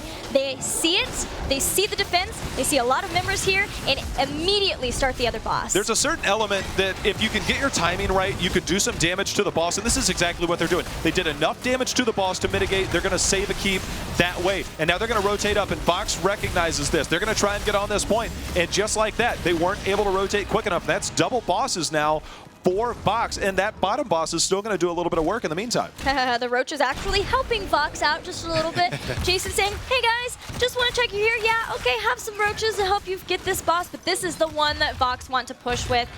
They know that potentially, I mean, they're looking at a keep. They want to keep. They want to open up a win condition, but if they get the right picks, this could be game 21 minutes in. Vox want to take it to game number 3. Faye does have Rebirth just in case they need to try and zone this out. Holy Ground is already uses McIntyre using his wormhole. That blink's going to be down for a few seconds. The boss at about 50%, but that keep is there. Faye on the backside is under a lot of pressure. And there comes the mosh pit, Gilly. And that is huge right now as 3 members are caught, but they haven't got the kill yet. There goes the first kill, but Falling Sword is going to come in on the backside. McIntyre going down. And now we see Iacona just trying to get back. The poison is there. He does make it back. And on the backside, the damage continues to rage on as Tyrael is the next to fall. Not able to follow up on anything. Jason putting the damage on. Lex Uther forced to retreat, but Hosty doing the damage, forcing them back. And now Iacona taking all kinds of pressure. Iacona gets back too. They're using the poison to slow down, make sure that they can't continue this chase. Guldans game barely holds. The sanctification at the same time as Mosh. He saw that it was there. One person got hit. Daihu though, chased down. No indestructible here. This has already been popped. He does have Iron Skin and will use it to get back out of position, but they want to continue this chase. There goes a Flame Strike. Mutal is chasing poor Johanna down, but she gets away. Nice use of Bolt into the power slide. They just weren't able to land that follow-up. So nice defense there from Vox. The first keep of the game finally goes down, Gilly, in that top, and that bottom one is just barely hanging on from that first boss push. Vox Nihili in a good spot, but this late in the game, it is anybody's game. Look at these lanes.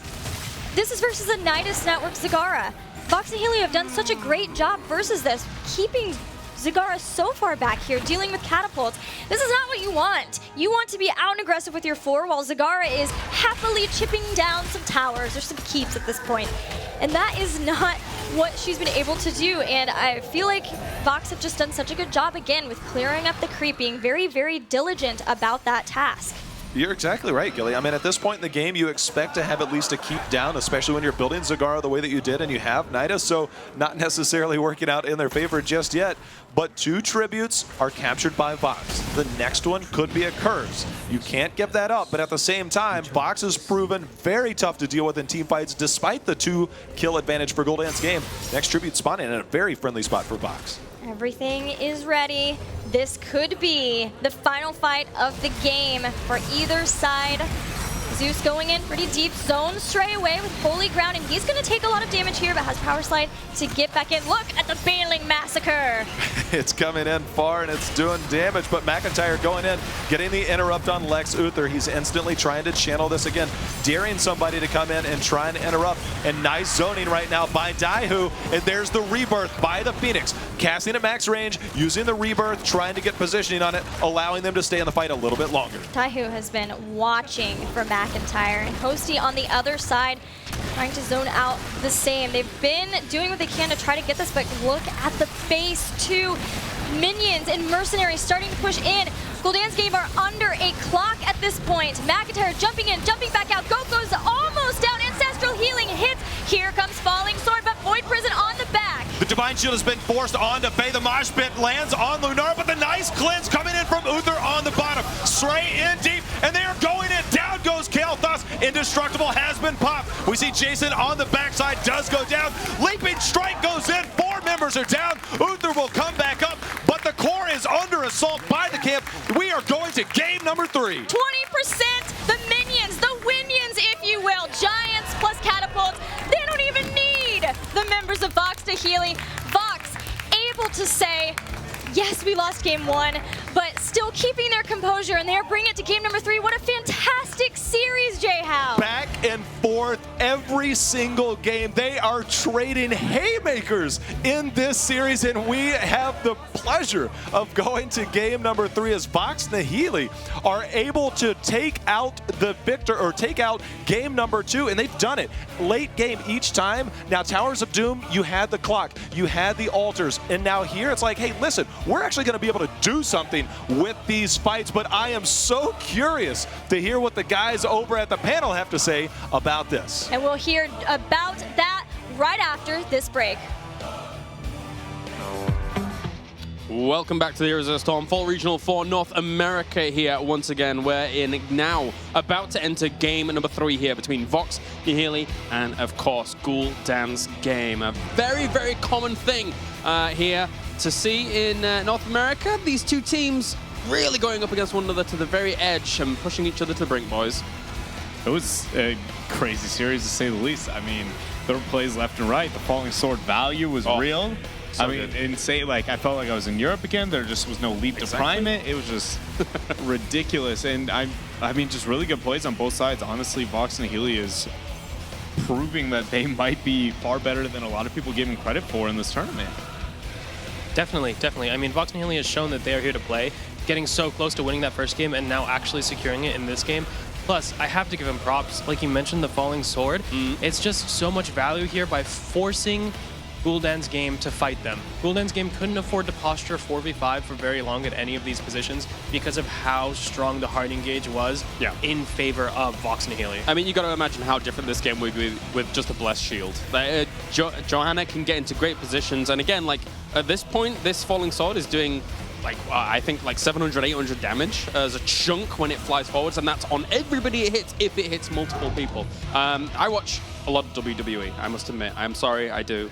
And when I do, when 2 people go up against one another and it matches up perfectly, it doesn't matter who they are, it doesn't matter if they're top of the roster, it doesn't matter if they're the bottom of the roster, and they match up so well together, people say fight forever. I want to see these 2 teams fight forever because these last 2 games have been fantastic.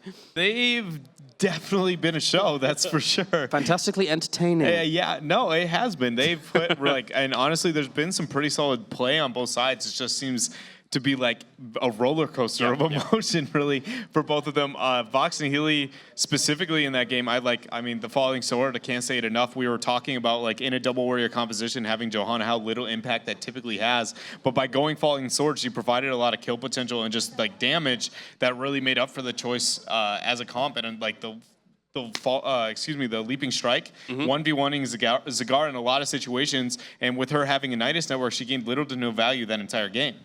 Plus, Johanna kept the creep totally in control. We saw the Burning Rage, but even before that, the Condemn was doing so much work keeping the creep control absolutely to a minimum. So Guldans game pretty much never had creep past their half of the map, especially in the late game. It felt like they couldn't go out. Zagar couldn't split pressure at all. Yeah, it's not even just the Condemn, it's all of a kit. I mean, realistically, if you're not in a, or about to be in an impending fight, you can use anything in Johanna's kit to start cleaning that up, which is nice. You mentioned, you know, the Night Swim didn't really get much done. If that had been a more game, do you think that the tables could have been turned a whole lot more here for Guldans' game? I think it would have had a huge impact in the game. It just felt like they didn't really have team fight potential, and it's not like they made up for split push potential. But we are here in the final draft between Vox Nihili and Guldans' game. Falset picked up on a really huge map. Again, Zagara has been removed from the table here. We see the Uther and the Greymane ETC response. Gosh, it's so rinse and repeat. It's just like what order it feels like for all of these heroes. Yeah. It's surprising how consistent it is. It definitely feels like all the teams are pretty much reading out of the same playbook in terms of the first 7 heroes. And then after that, it gets a little mixed up. But what is Vox Nihili going to take here? The Tyrael is out, which is one of the other high priority heroes. I think they just have to go Rhaegar, right? I mean, we've seen that pretty much nobody has looked comfortable on Monk, which means your support options are very limited after this Uther pick on the other side. And if you don't pick it up here, it could be banned. It could be. They do end up taking it. I agree, especially when talking about some of the Monk play that we've seen so far. Very few players look comfortable on that hero in this tournament. So they do get that. They have such a generic but well-rounded composition right now for Vox Nihili. It's ridiculous. Guldans' game, obviously, having that potentially death bally, but with Tyrael off the table here, I expect them to take a slightly different route. Lunara was removed from Guldans' game. We only just want Uther, nothing else. Please, don't force us. It's cute.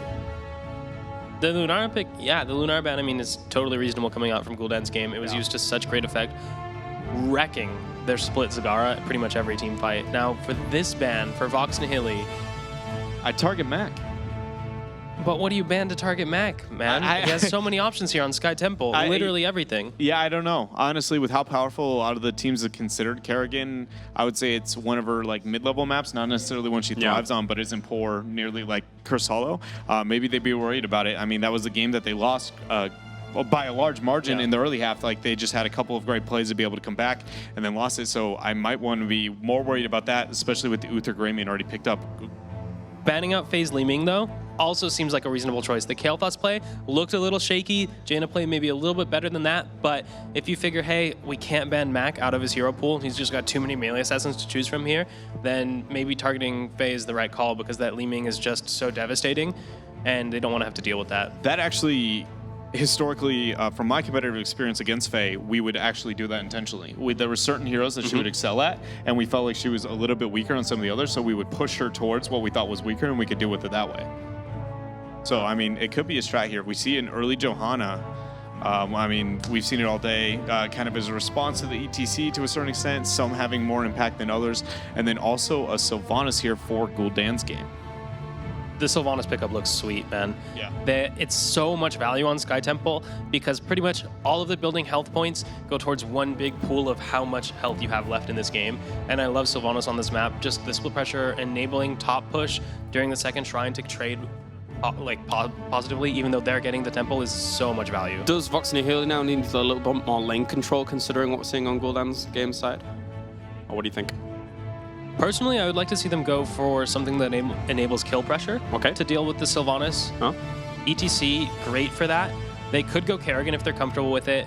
Otherwise, maybe a Kael'thas or something, just so that if Sylvanas goes on a wall, you can at least get the flank and kill, rather than if you end up with a composition that can't threaten her, then you can't prevent her from split pushing. I think they're going to follow up with the Sonya here, and this time, or an Illidan possibly could be an option that they're looking towards, but it's going to be a melee with the Tassadar pickup here. You have to get something to pair with it.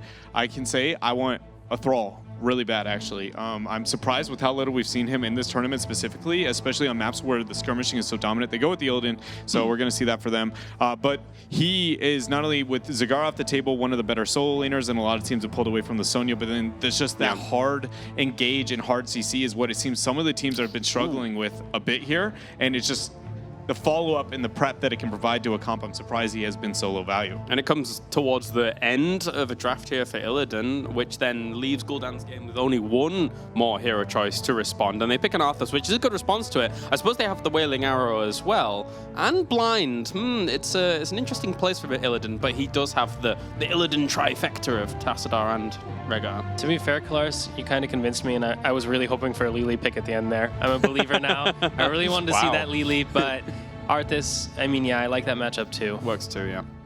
So what do you think, Dread? I don't want to see Blessed Shield. I feel like you need to, but I don't want to. I don't know. I just don't like. So we're sitting in a situation. Illidan's going to be obviously babied. He's got the Dream pairing. He's got ETC. It's a double threat, and you have the disengage for any team fight that's going to be bad. So I feel like the Blessed Shield Arthas, that is not enough engage. You will be gusted. You will be walked away from in some way, shape, or form. And I don't feel like I don't know if falling is the answer, but I just feel like they lack in DPS. Arthas is going to gain very little value unless Illidan overextends. Would you like to see the Syndragoza here because the enemy team is relatively damage light, and that way you just have another tool to maybe force engages or even get more power from pushing? I think it's still, again, you run into the same situation, right? Where the Gus will be able to deal with it, and then when Gus is off cooldown and your opponents, you're way more likely to be able to die in those skirmishes without Army of the Dead. Does Falling Sword have a little bit of a harder time against double support here, with Tassadar and Rehgar being able to spread their sustain across a lot of targets, and thus it's not getting as much chunk? It's more just about the positioning than the chunk. What do you think? Well, at least if you force the Tassadar to play protectively for himself, you're getting a lot of value out of that because his shield has so much more power when used on an ally compared to himself. If you can force Tassadar to even throw 1 or 2 shields on himself during a team fight rather than that Illidan, you're not only denying Illidan that bonus HP from the shield, but also the extra lifesteal he's going to get. Right. And if you can do that, then Johanna can be immensely valuable as just kind of like, take our Johanna out of the fight, take your Tassadar out of the fight, and your composition falls apart way harder than ours. Okay. Dread, gotta ask, is Illidan gonna die? Like, there is Sylvanas, there is Johanna, there is Arthas. Does Illidan have enough room? Will he be able to do something here? If Hosty is more patient with his Gus than he was in the first game, there's no way they lose this game. They genuinely have a Dream Illidan composition into a mid-tier response, at best. Not only considering the fact that I would consider most of the characters on the side of Vox Nihili as absolute tier 1 and like mid-response on the side of Guldans' game. Like, I don't look at Guldans' game and think a very awesome answer unless they can 100% force a flank with the Arthas in a fight that they cannot get away from. But even then, I don't look at it and go, well, that's game if they get that. That's like, that has to happen multiple times. And I just really feel like as long as they don't lose the early skirmishing, which turns out Illidan's really good at that, and Johanna is pretty terrible at that. So as long as they don't get bodied with the lane control that exists with Sylv and JoJo, I don't know how they lose, honestly. But I mean, maybe I'm wrong. Maybe I genuinely think it's all about lane control for them. All right, well, let's take a look at who is playing what. It will be Zeus on Illidan here, backed up by the Tassadar played by Goat and Lex Uther on the Rehgar. And then over on this other side of Guldans' game, who's going to be the player to look out for on Guldans' game? Who needs to make it happen? Well, honestly, I think the only way for them to win is for Jason to pretty much trash Zeus on Illidan. You have to make the Illidan mess up his engage, gets in range of that Arthas, and yeah, Mac's going to do his best to shut down the Illidan, but Greymane has to hold all of his damage to kill out Illidan when he's vulnerable. All right, well, thank you very much, guys. We are getting into game number 3 here in our second series of the day. It's over to Gilly and J-How once again.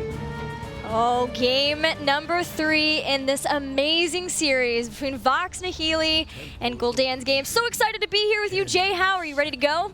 I'm as ready to go as Iacona is to go around the merry-go-round there as game number 3 is underway. Vox Nihili, I think, is putting on much more of a show than people were anticipating. Yeah, they have been doing fantastically. You and I were talking about it over the break, exhibiting a lot of behaviors you don't necessarily see from new teams. I've talked about their flexibility, how they have multiple members who can play different heroes so that they can be more flexible within their damage pools. Also, not getting rattled after losing game number 1 or even losing early game of game number 2. But look at this poll. Still everyone really believing feeling that Guldans game will be able to take this game 3. Oh, ye of little faith.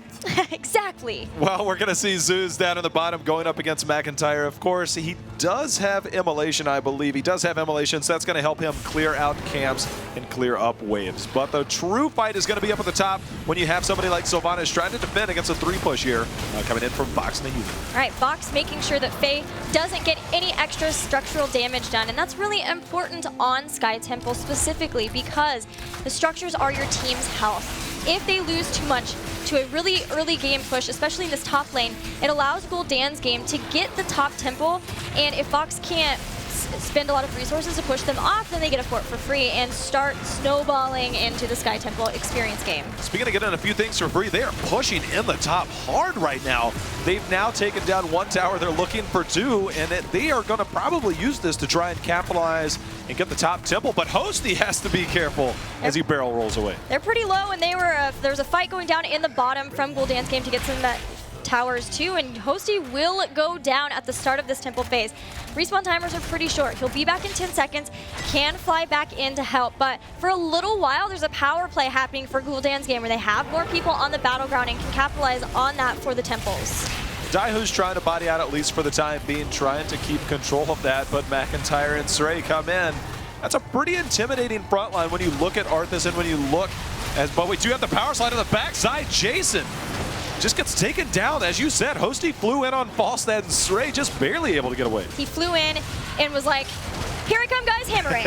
And Jason just went down, and that will let Vox pick up the rest of these shots at the middle, at least for now, although Sylvanas has finished the top temple early.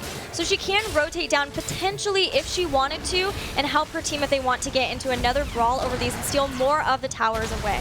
It almost seems like they just want to get to that back line and say, hi Jason, want to play? They've been assaulting him for 2 games. If they're putting pressure on one person, it has most definitely been Jason. I don't know if it's just wrong place, wrong time, but they are definitely taking advantage of that. Sray trying to clear up, get the blind in there. HotS, stop it. I think they'll be okay, too, if they can take out Faye. They were in the last game as Kill Thaws, but once she gets Windrunner, potentially at 13. Sometimes she'll take Will of the Forsaken, but once she gets Windrunner, she will be such a good person for escaping. And so they don't want to throw too many resources at trying to take her out. She's just going to get away, whereas they can try to body block and keep Greymane from being able to escape back to his team. Well, we see Iacona rotating to the top, or at least staying in the top with this Bruiser camp. It was picked up a little bit early. A lot of times we see people tend to sit on this a little bit as we see Illidan on the backside grabbing their Bruiser camp. A lot of teams like to try and have this push during the second temple phase. The second temple phase is going to be that single temple at the very bottom of the map. So a little bit of strategy, a little bit of play coming out. Guldans game has a little bit something different in mind. Sometimes when you see a team go for an earlier Bruiser push, they're going down and wanting to get their own Giants and then steal the Giants away and push in the bottom, get a better setup. They're still going to do that. They have Giants, they have a Sylvanas too. They want to put some damage here to limit the number of shots they need to get from this bottom temple to be able to take out a fort. Well, McIntyre in a tough position. It looks like he's just going to try and sacrifice himself to try and take down that well. He does not get it. That well, Gilly, if that well is gone during the second temple phase, it is a huge disadvantage to you because you are not able to hop back. He was not able to get that, so a big win right there for Vox. Yeah, and it will start to regenerate some of its shielding per one of the more recent patches. Now with Bruisers grabbed for Vox Nihili, Guldans game are going to send a couple people back up here, and that means Sylvanas is here with not too much to defend her. HotS starting to go up there to stop her. A lot of times when you see Sylvanas versus Falstad, it tends to be that matchup where Falstad just has to go wherever the heck Sylvanas is and stop her from free pushing onto structures. And it's a great defense at that. As you said, he does have that flight, so when it does come time, he's going to be able to fly down. He sees Sylvanas rotating down, getting that vision, and the next temple phase is now active. Right, that was an important point, is that he flew slowly using the tailwind movement bonus to get to the top, so he'd still have flight available to come down here. He is now here, as is Sylvanas. He's maybe even going to head Sylvanas off from being able to regroup for just a little bit. And there she will. She'll have to use the Haunting Wave to get back in the base, maybe using her Well Tap, which would be a great win for them. Yep, there it is. This could be our potential first fight of the game as Zeus on that backside doing damage on Illidan. He's able to stay in those tough moments as we see Hosty just trying to get some damage out. And remember, Lost Soul was picked up by Sylvanas, so a lot of those Shadow Daggers are being thrown out because they have the cooldown on them, and it's working out really well right now. But there's Leeching Plasma and Kala's Embrace to help Zeus stay nice and healthy with his Betrayer's Thirst. They want to start going in for the fight now as they see McIntyre might be able to body block him. Zeus jumping in further. Jason very low and body blocked from a lot of members, but Daihu will pay for those body blocks. It goes down too. The slows from McIntyre and the damage from Frozen Tempest equal a second kill, make that a third as Goat goes down. That Condemn, I think, pulled every member from Vox in there. Yep. As I think now we are looking at 4. As Rhaegar goes down there. That's a huge win for Guldans game. They're going to hit 10 the minute that drops, and there it is, and they are wasting no time trying to rotate up and get some more damage in. Yeah, the combo potential for Johanna and Arthas is pretty good. With Biting Cold, 30% bonus damage on Frozen Tempest. Condemn pulling a lot of people in there too. Blessed Shield holding them in that position. Then you can have Willing Arrow come out, but Daihu and Zeus want to try to get a pick on Stray. A lot of the members here of Guldans game not going to allow that to happen. Yeah, they recognize level 10 is picked up now by Vox Nihili. They got what they came for. This can be a map that requires a war of attrition. There's only so many shots on the temple that are going to be needed to end the game. It does that structure damage, and you can say they valued that, especially with Sylvanas. They rotated to the middle, took out that entire front gate. That gives them that structure advantage here early in the game. Yeah, if you can take out towers so that all the shots go on the forts, you just need fewer temples overall, which means in the next phase, if there's a couple of temples, it's Vox who has to potentially try to make the team fights happen versus Guldans game being okay with a trade because they know that they will, as long as they're trading, always win. We hit this moment, 7 minutes in, Gilly. And each time it's like, man, Guldans game has the first 7 or 8 minutes under control every time. And I'm thinking, they're doing all right. And then I just keep getting reminded of the first 2 games that Vox Nihili, the minute they get their heroics, the minute they start hitting that level 13, that mid-tier range, all of a sudden they really start looking to fight. I'm curious if they feel as confident on this map. They have the Mighty Gust for the disengage if things go wrong, and they seem to be going in. They have their eye on Johanna, but the root coming back from Arthas. Double Warrior requires really good synergy between the 2 Warrior players, and McIntyre and Stray showing it here. They've had time to adjust to this. So far, we've seen Vox Nihili with the great Double Warrior plays, but Guldans game proving that they're able to adapt to that strategy too.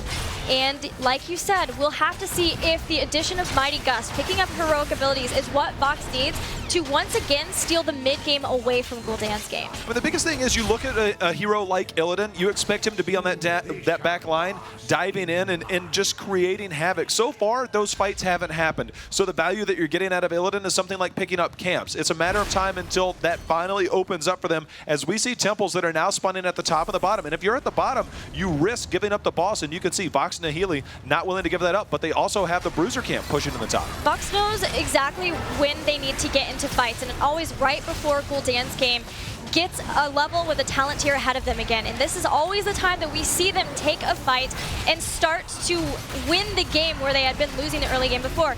We'll see if they're able to do it again, as they're just now poking, using the false start poke while Zeus takes some of the temple shots. But soon this fight should happen, especially as all 5 here for both teams. Well, we got to see what Vox does. That next wave of minions are coming in here, and 13 is oh so close for Guldans game. Look for them to try and clear this up. You see Vox already rotating back, playing a little bit safer approach. Metamorphosis has been used, and there's the Mighty Gust. The minute things got any bit questionable, said we want nothing to do with it. But they had to use both Meta and Gust to disengage. That's a very long cooldown on Illidan's side. And for that, they can't try to continue this fight now, even especially with Guldans game getting 13 talents, which are here. Uther getting Shrink Ray will help a lot with the Illidan too. And importantly, this Frozen Tempest style of build that we've seen for Arthas against melee assassins, especially Illidan, starting to come into play by picking up Frigid Winds. The longer that Illidan is in Frozen Tempest, for every second his attack speed is slowed down by 8%. Of course, he needs to have that attack speed going to keep himself alive. That's the only thing that keeps Illidan alive. Of course, he's going to have those shields from Tassadar. Tassadar. But this top temple wasn't captured, but 13 picked up in the meantime by Vox. And we see Zeus already going in. McIntyre there on Arthas. And you talked about it as we see Army of the Dead has been popped. Now they're trying to return the damage a little bit as they're going in. And on that bottom side, down goes Falstad. Falstad's already down. Jason getting some stacks already and maybe trying to get some more anti-Divine Shield down. And there they go. Actually, no stacks. It's Quicksilver Bullets. He's going to have the increased range here so he can continue on with the auto attack in human form attacks. I like the push in here. They're getting the shots. They come in and they get a little bit more value out of that top temple by rotating down Sylvanas. I like that. And they recognize, wait a minute, we better go check that boss. There's only one member down. That's Falstad who can get back into the fight quickly. So Johanna's starting to rotate down. I'm curious if they're going to go and try and take vision on that. Yeah, that's Srey. He's going to, everything's good. We're fine. Vox do have really good heroics for point control for the boss. There's no Holy Ground this time to allow Tyrael to get it, but they still do have Mighty Gust and Mosh Pit too if people start to group up. But they want to go for this fight. Again, it's a time when they need to. Before Guldans game get 16, they at least steal the Giants away.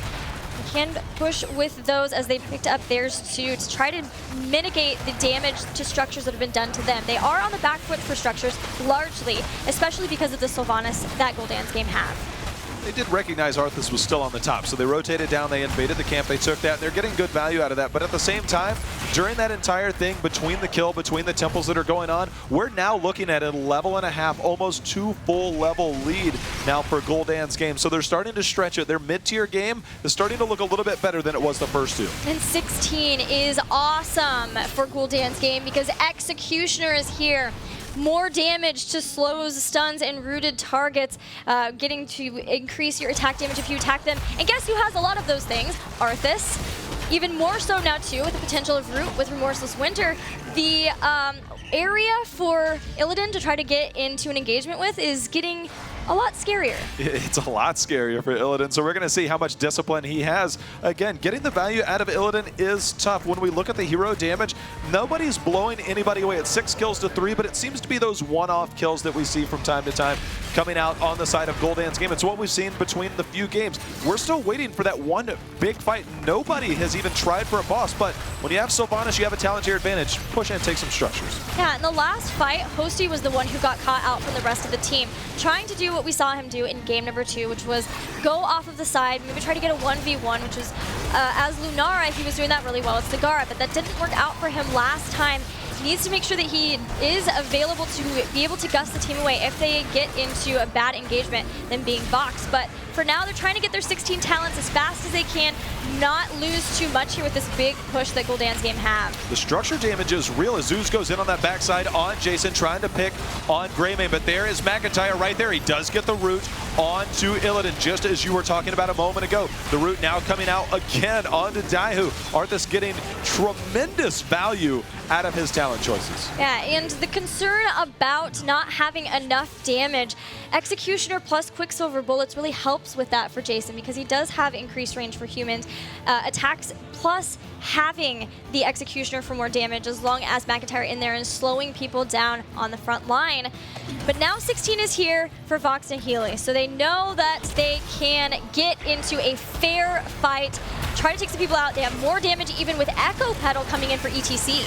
Well, we see down at the bottom McIntyre going up against, there's that root coming in on Zeus. He's bodied away, but the fight is raging up at the top as Greymane under assault from Hosty. They're on Falstad, and now all of a sudden Vox is forced to retreat. They've isolated Srey, who's popped his Iron Skin. McIntyre looking to go in, and now it looks like Guldans game starting to body them up. Look for Vox Nihili to possibly re-engage. Yeah, Zeus is going in now too, but he's taking a lot of damage, and he was vulnerable for a couple seconds because of the Shadow Dagger from Faye. Again, he's going back into the fight, and now it rages on. Daihu with a really big mosh pit, but he just gets eliminated here, and a lot more deaths are soon to follow. This is a huge moment for Guldans game as Zeus goes down, and they are looking for another one. The shift out by Tassadar. That is 2 members down. Are they going to look for the follow-up? Goat, the force wall, not going to be able to save him. There's the second one, and is he going to be able to get away? They're rotating over. Lex Luthor and Goat are trying to get in a safe spot. Is this going to be a boss? The Gust was really early on in that fight, and they didn't have that when they needed it later on to try to bail themselves out of trouble as soon as Daihu went down. And now, no Gust. Even if they have Gust, which they have it just now, they still would have been trying to contend with that boss with 5 members of Guldans game. Tassadar, Falstad, and Rhaegar only there for Vox Nihili. So now they're just going to have to try to clear it up as fast as they can, but with a big push from not only Giants and Boss here, they keep just bleeding structural damage.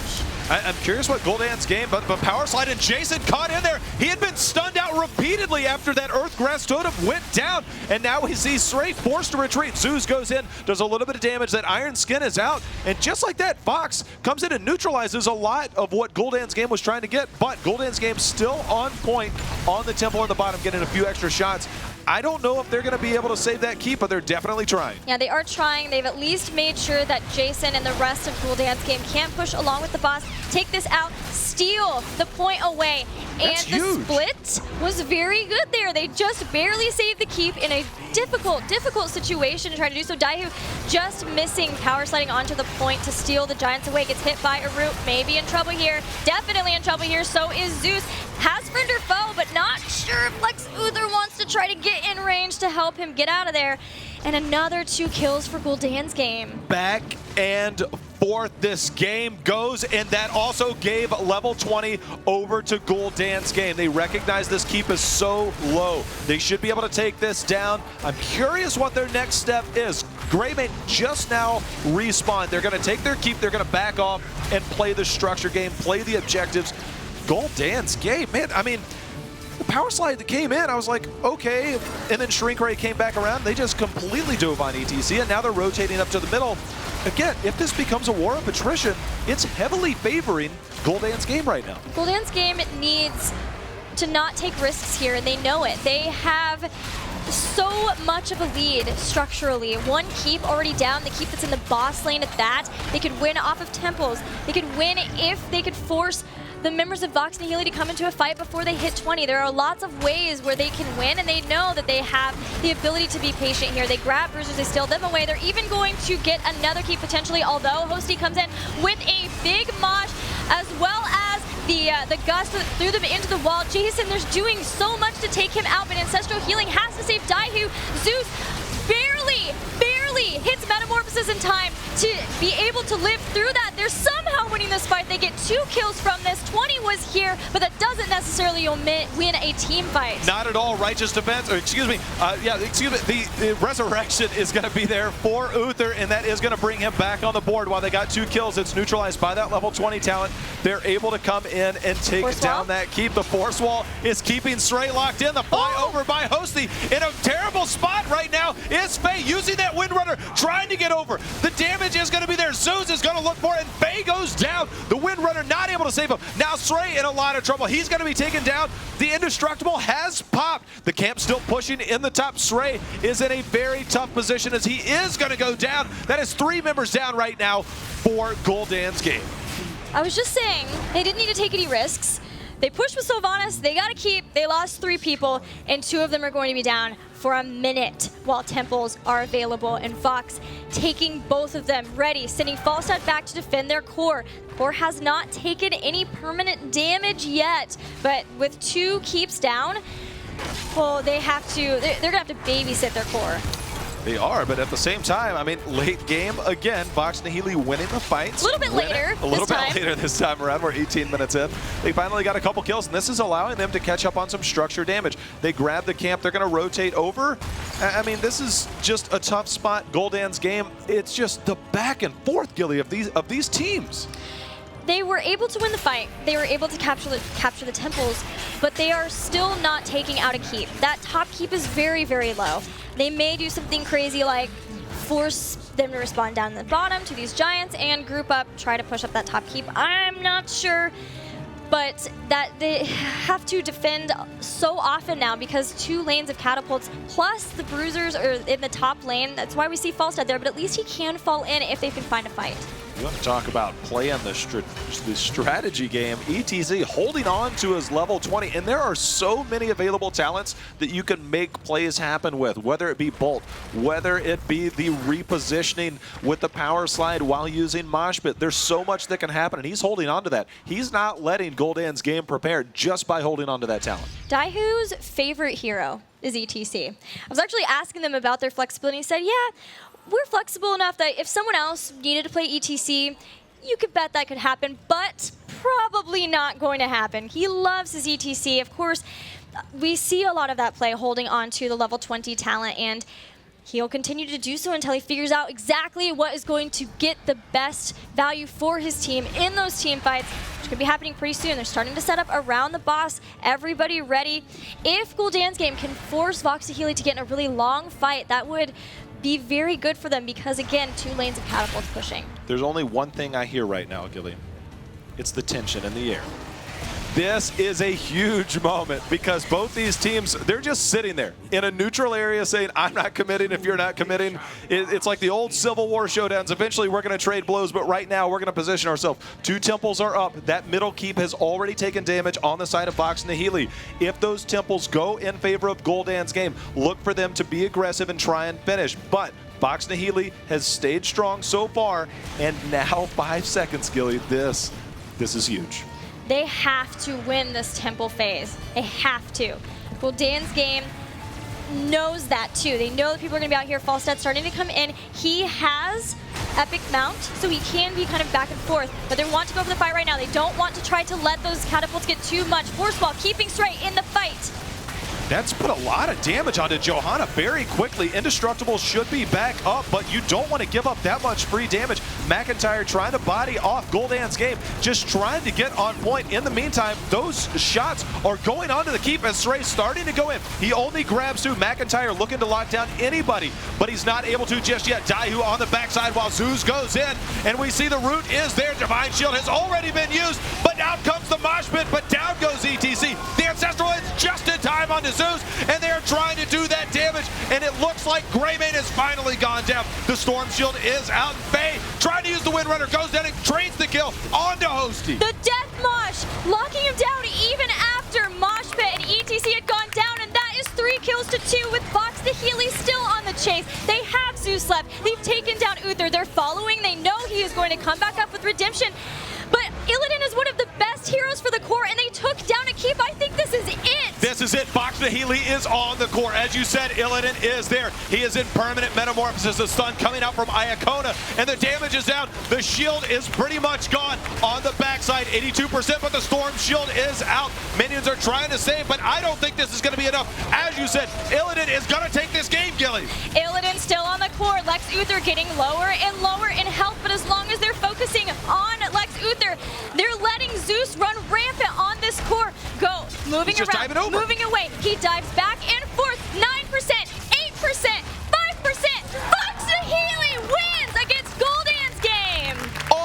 Unbelievable, Gilly. Vox Nihili, the underdog, not expected to do anything, comes in and takes down what could be one of the favorites to make it out of this group in Group B. They come in and what? When they fight, they know how to fight. That last back and forth, Gilly, these teams put on a show. Daihu died so early. Death Mosh, everybody was around him. They were caught. And Zeus just dove in. I want to go back and see when he selected that talent. He held on to it for the longest time, and I don't know if it's something he's like, hey guys, I'm just going to go with it. And he's like, I'm sacrificing myself. I know I have that. I wonder if we saw Guldans game recognize that in time because they allowed for that to go. But here's some of the early action that we saw as the first kill there for Vox Nihili, but the haymakers back and forth. This was like a heavyweight bout for 3 games straight. I was calling these guys my dark horse for this event for a reason. They had to stay so composed to lose such an early game in this game, every game of the series, but especially this one. It wasn't until right here, I believe, that they finally were able to overcome their opponents in a fight all the way to level 20 down Storm tier talents. Vox Nihili were able to win a fight, and then they always knew once they win that very crucial fight, how to win the game off of that from there? I sat here at the desk with you and you kept saying one name over and over. It was HotS. He made so many plays on Falstad. He did damage. There's that death Maj. I mean, that was huge. I mean, the biggest thing right there. But talking about HotS in particular, Gilly, I think we have something special lined up. Thanks very much, guys. That's right. I'm standing by with HotS after their amazing win over Guldans game. Now, I just want to talk to you guys at first. You guys were sort of the clear underdogs coming in. A lot of the casters, a lot of the players here thought that Guldans game with their veterans would take this. But you guys, after a tough loss, came back and won 2-1. What's on your mind right now? Man, I haven't been this happy in a long time. Like, we put in so much work for the past month and a half. We're clear underdogs. Like, Sray's team and Mac, these guys are known veterans. They're amazing players. They're an amazing team. But, you know, we just put in hard work. We spent hours and hours on picks and bans and trying to figure things out, and I think it really paid off. Yeah, definitely. It was a fun series to watch. I want to get your thoughts after game one, because that was a really tough game. You guys looked like you were making a comeback, and then all of a sudden, you know, one bad move and the game was over. So walk me through what the thought process, what was going through your head, what was going through your team's head after the tough loss in game one. How do you come back after something like that? Well, oh man, that was a really, really, really tough loss. We knew we were going to lose early. That was for sure. Kerrigan comps always have really strong early games. If they don't, they just lose, right? So we figured we were going to lose early, but we were going to come back. But we came back really hard. I didn't think we would, in all honesty. Like, we were really far behind. But when we lost at the end, we were pretty defeated. Like, some of us were just, you know, really sad with our hands in our face, and we're just like don't worry about that game. We came back really hard. We played really well. Like, man, just next game, we're just not going to fall that far behind, and we're going to win. Like, that's all. Yeah, and it worked out. And then in game three, you actually drew a Lunara ban. And so many people here have been saying that Falstad has been like the best hero right now, one of the top picks, top bans. They banned Lunara and let you have Falstad. Is Lunara something that you've been practicing a lot? What were your thoughts behind this when you saw that ban in game three? Honestly, I'm a really big fan of the European meta. A lot of people laugh at that because, like, Korean overlords are just, they're gods. But I really like the European meta. It's really exciting to watch. And I watch a lot of Lunara play. And Lunara does a ton of damage, puts out so much pressure. And I feel like it's not really utilized that well in NA right now. So I practiced it, like, I picked it up the last 2 weeks. I started level 1, and I played to level 10 in like 3 days, like just spamming games, like 12 hours a day. Like, it's been rough. Like, this was a lot of practice coming into this tournament, so. Yeah, well, it definitely paid off. And final question here. You guys got Gale Force Esports coming up next. Is this going to be another upset? Because, again, they're probably going to be the favorites coming in this one. I don't know about after that last game, though. People might have change of opinions, but are you guys going to take them down as well? They're, again, they're by far the more experienced team. They have the big names. They've been in the scene for a long time. So we have some surprises, like we've talked about drafts, and we know their strengths, their weaknesses. So they don't have a lot of weaknesses, but hopefully we could exploit them, and hopefully they don't know enough about us, because we're relatively unknown, let's be honest. So that gives us a little bit of an advantage. So we're going to, you know, we'll try our best to do some stuff, you know? All right, well, good luck, man. I'm looking forward to that one. That match is going to be coming up next. So the winner's match, we're going to have to go to a quick break before we do that, but don't go anywhere. More fall regionals right after this. My team is awesome. Last time we were at Burbank, this very spot, you know, we were talking about we're going to win this tournament, and then we ended up doing it. It was a really cool experience. That meant that we qualified for Sweden. Now I'd get to like travel internationally and like compete on this like really grand scale. It was just a really amazing experience. We only dropped one game. Everyone kind of was like, who is this like band of misfits? You know, like we had all been on kind of different teams. And then we formed together 2 months earlier and then ended up taking the regional. I mean, it's kind of different now. Going from the underdogs, you know, kind of like the dark horse of the tournament to, oh, Gale Force, like everyone's looking out for them. Like everyone's looking at what we're doing and like kind of copying us and trying to beat us. It's kind of cool, like swapping it, like it's an interesting experience, but I definitely think I have the best team. Like we're all very dedicated, we're all very hardworking players, and we all show up at LANs. So I think we're definitely gonna blow everyone out of the water this tournament. I mean, this all is like super surreal for me. I mean, playing in front of a stage really is the best experience that you can ever really have. The reason you practice so hard is so that you can perform better on a stage, and I think I'm definitely the type of personality that loves the energy and vibe that I get from a crowd, and I really play on it. I think it sort of helps with the amount of energy that it brings. Like, it brings pressure, but with that pressure, it's like you're there for a reason. Like, you're there to win, and having like a crowd behind you, like cheering you on, it like brings a lot of energy that you can use to like help focus in the game. So our first round matchup, we have a team name change. I think they're a pretty good team, but I'm really confident that we're going to beat them. I think we're definitely going to be in the finals. We're just excited to see if it's against Naventic or Crescendo. Being invited as one of the top 2 teams definitely adds a lot of pressure. We used to be the underdogs, and now we're the team to beat. As well as we made a roster change, so everyone's kind of just been waiting to see like how good is this new Gale Force team? Did they make the right decision? It's finally time, like we can finally like put all the naysayers to rest, you know, and just finally show off what we have. So there is more pressure, but it's good. I like it. Winning here would mean that we qualify for BlizzCon in the first seed. That's the goal, just keep improving, doing better. Qualifying for BlizzCon and winning this event would mean a lot to me. Like winning BlizzCon, that's the goal, that's what I want, and this is a stepping stone to get there.